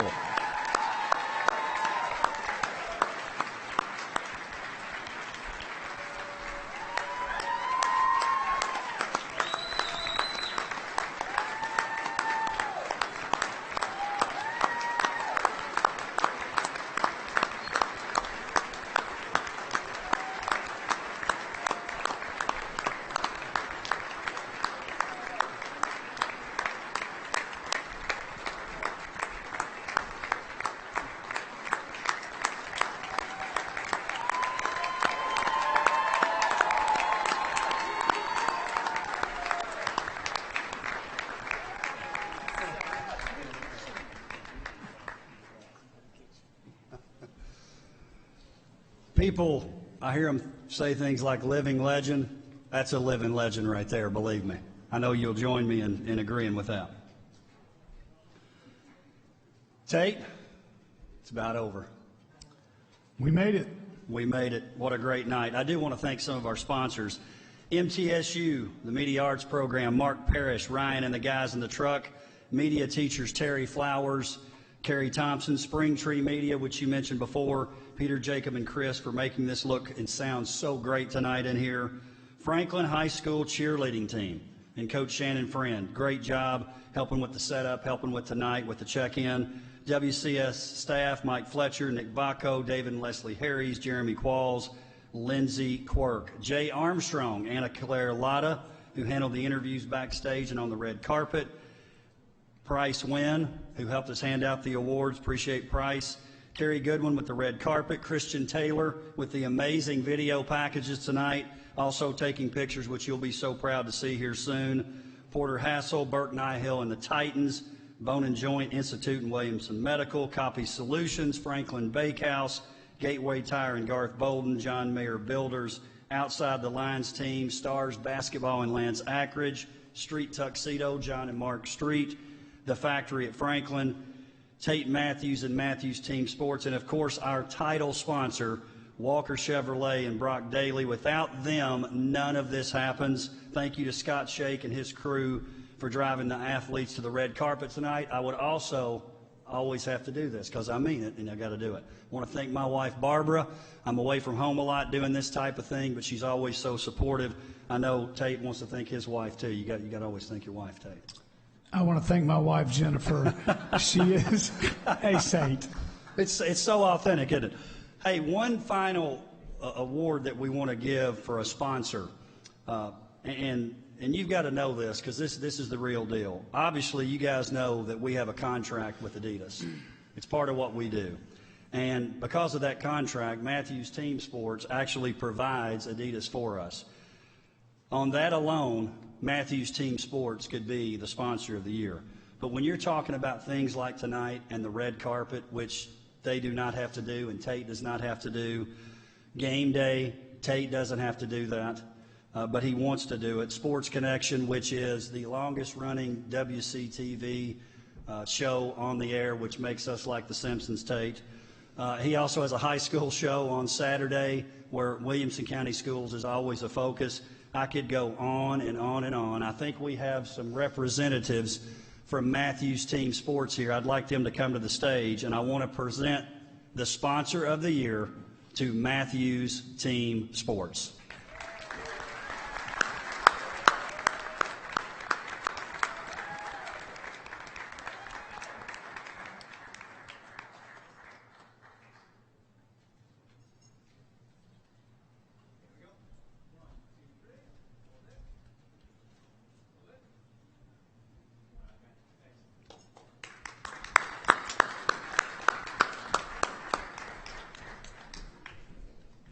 Natalie Matthews, Justin Lamb joined us on stage. Certainly appreciate them doing that.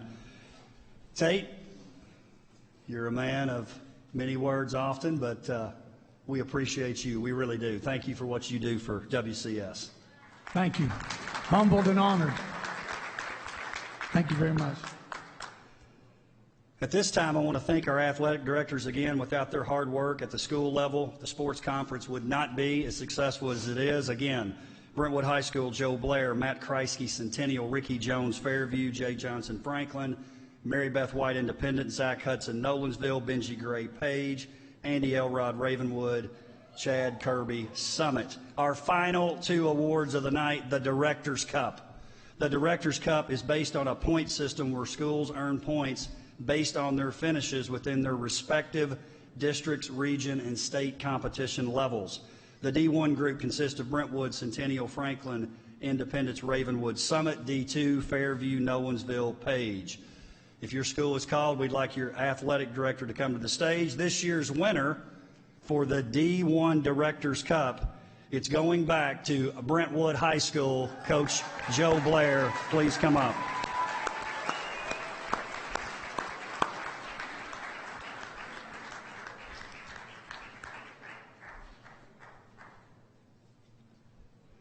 Okay, this award is really, really heavy, so he's going to stand here without an award, but trust me, it would take 3 arms. Right here, Coach, if you would.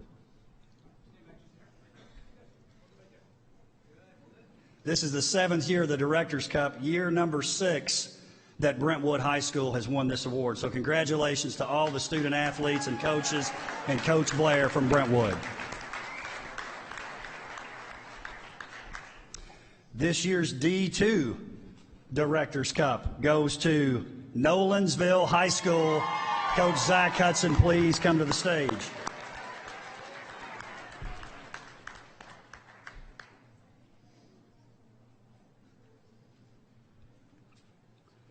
Tate, we've talked about it. Nolensville High School, that's the school you keep hearing about when you're talking about winning at a high level.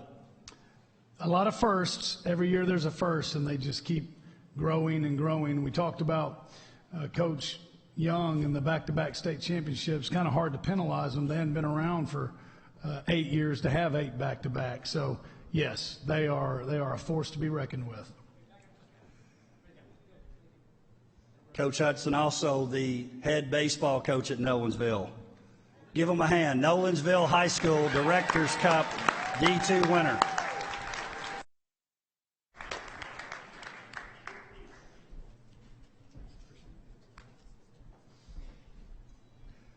Tate, that's our last award. We've got to give a mini director. I was just thinking, I'm trying to process all this. We've got to give a mini Director's Cup so they can hold. That thing weighs, I mean, it's unbelievable how heavy that thing is. But it'll go back to the school. What a fantastic evening, Tate Matthew, celebrating all these athletes and coaches and teams. We appreciate you guys being here. Tate, final thoughts. What a cool night. 2021 Willco's in the books. They just keep getting bigger and better. And look across this room. It's 9:09 p.m. It's full. All here to celebrate young people, young student athletes, and these coaches. And tell me it doesn't mean more here, and I'll give you a shot of this room. Very cool, very special. Congratulations to everyone that was honored tonight. This is a big deal. And this is your first one live. Last year was virtual. Correct. This is a big, big event to put on. Look around. It didn't just happen. I think Coach Joins did a great job in his first live Willco's. Couple of parting shots here. Feel free to hang around. I know a lot of people like to take pictures on this side stage. Feel free to do that.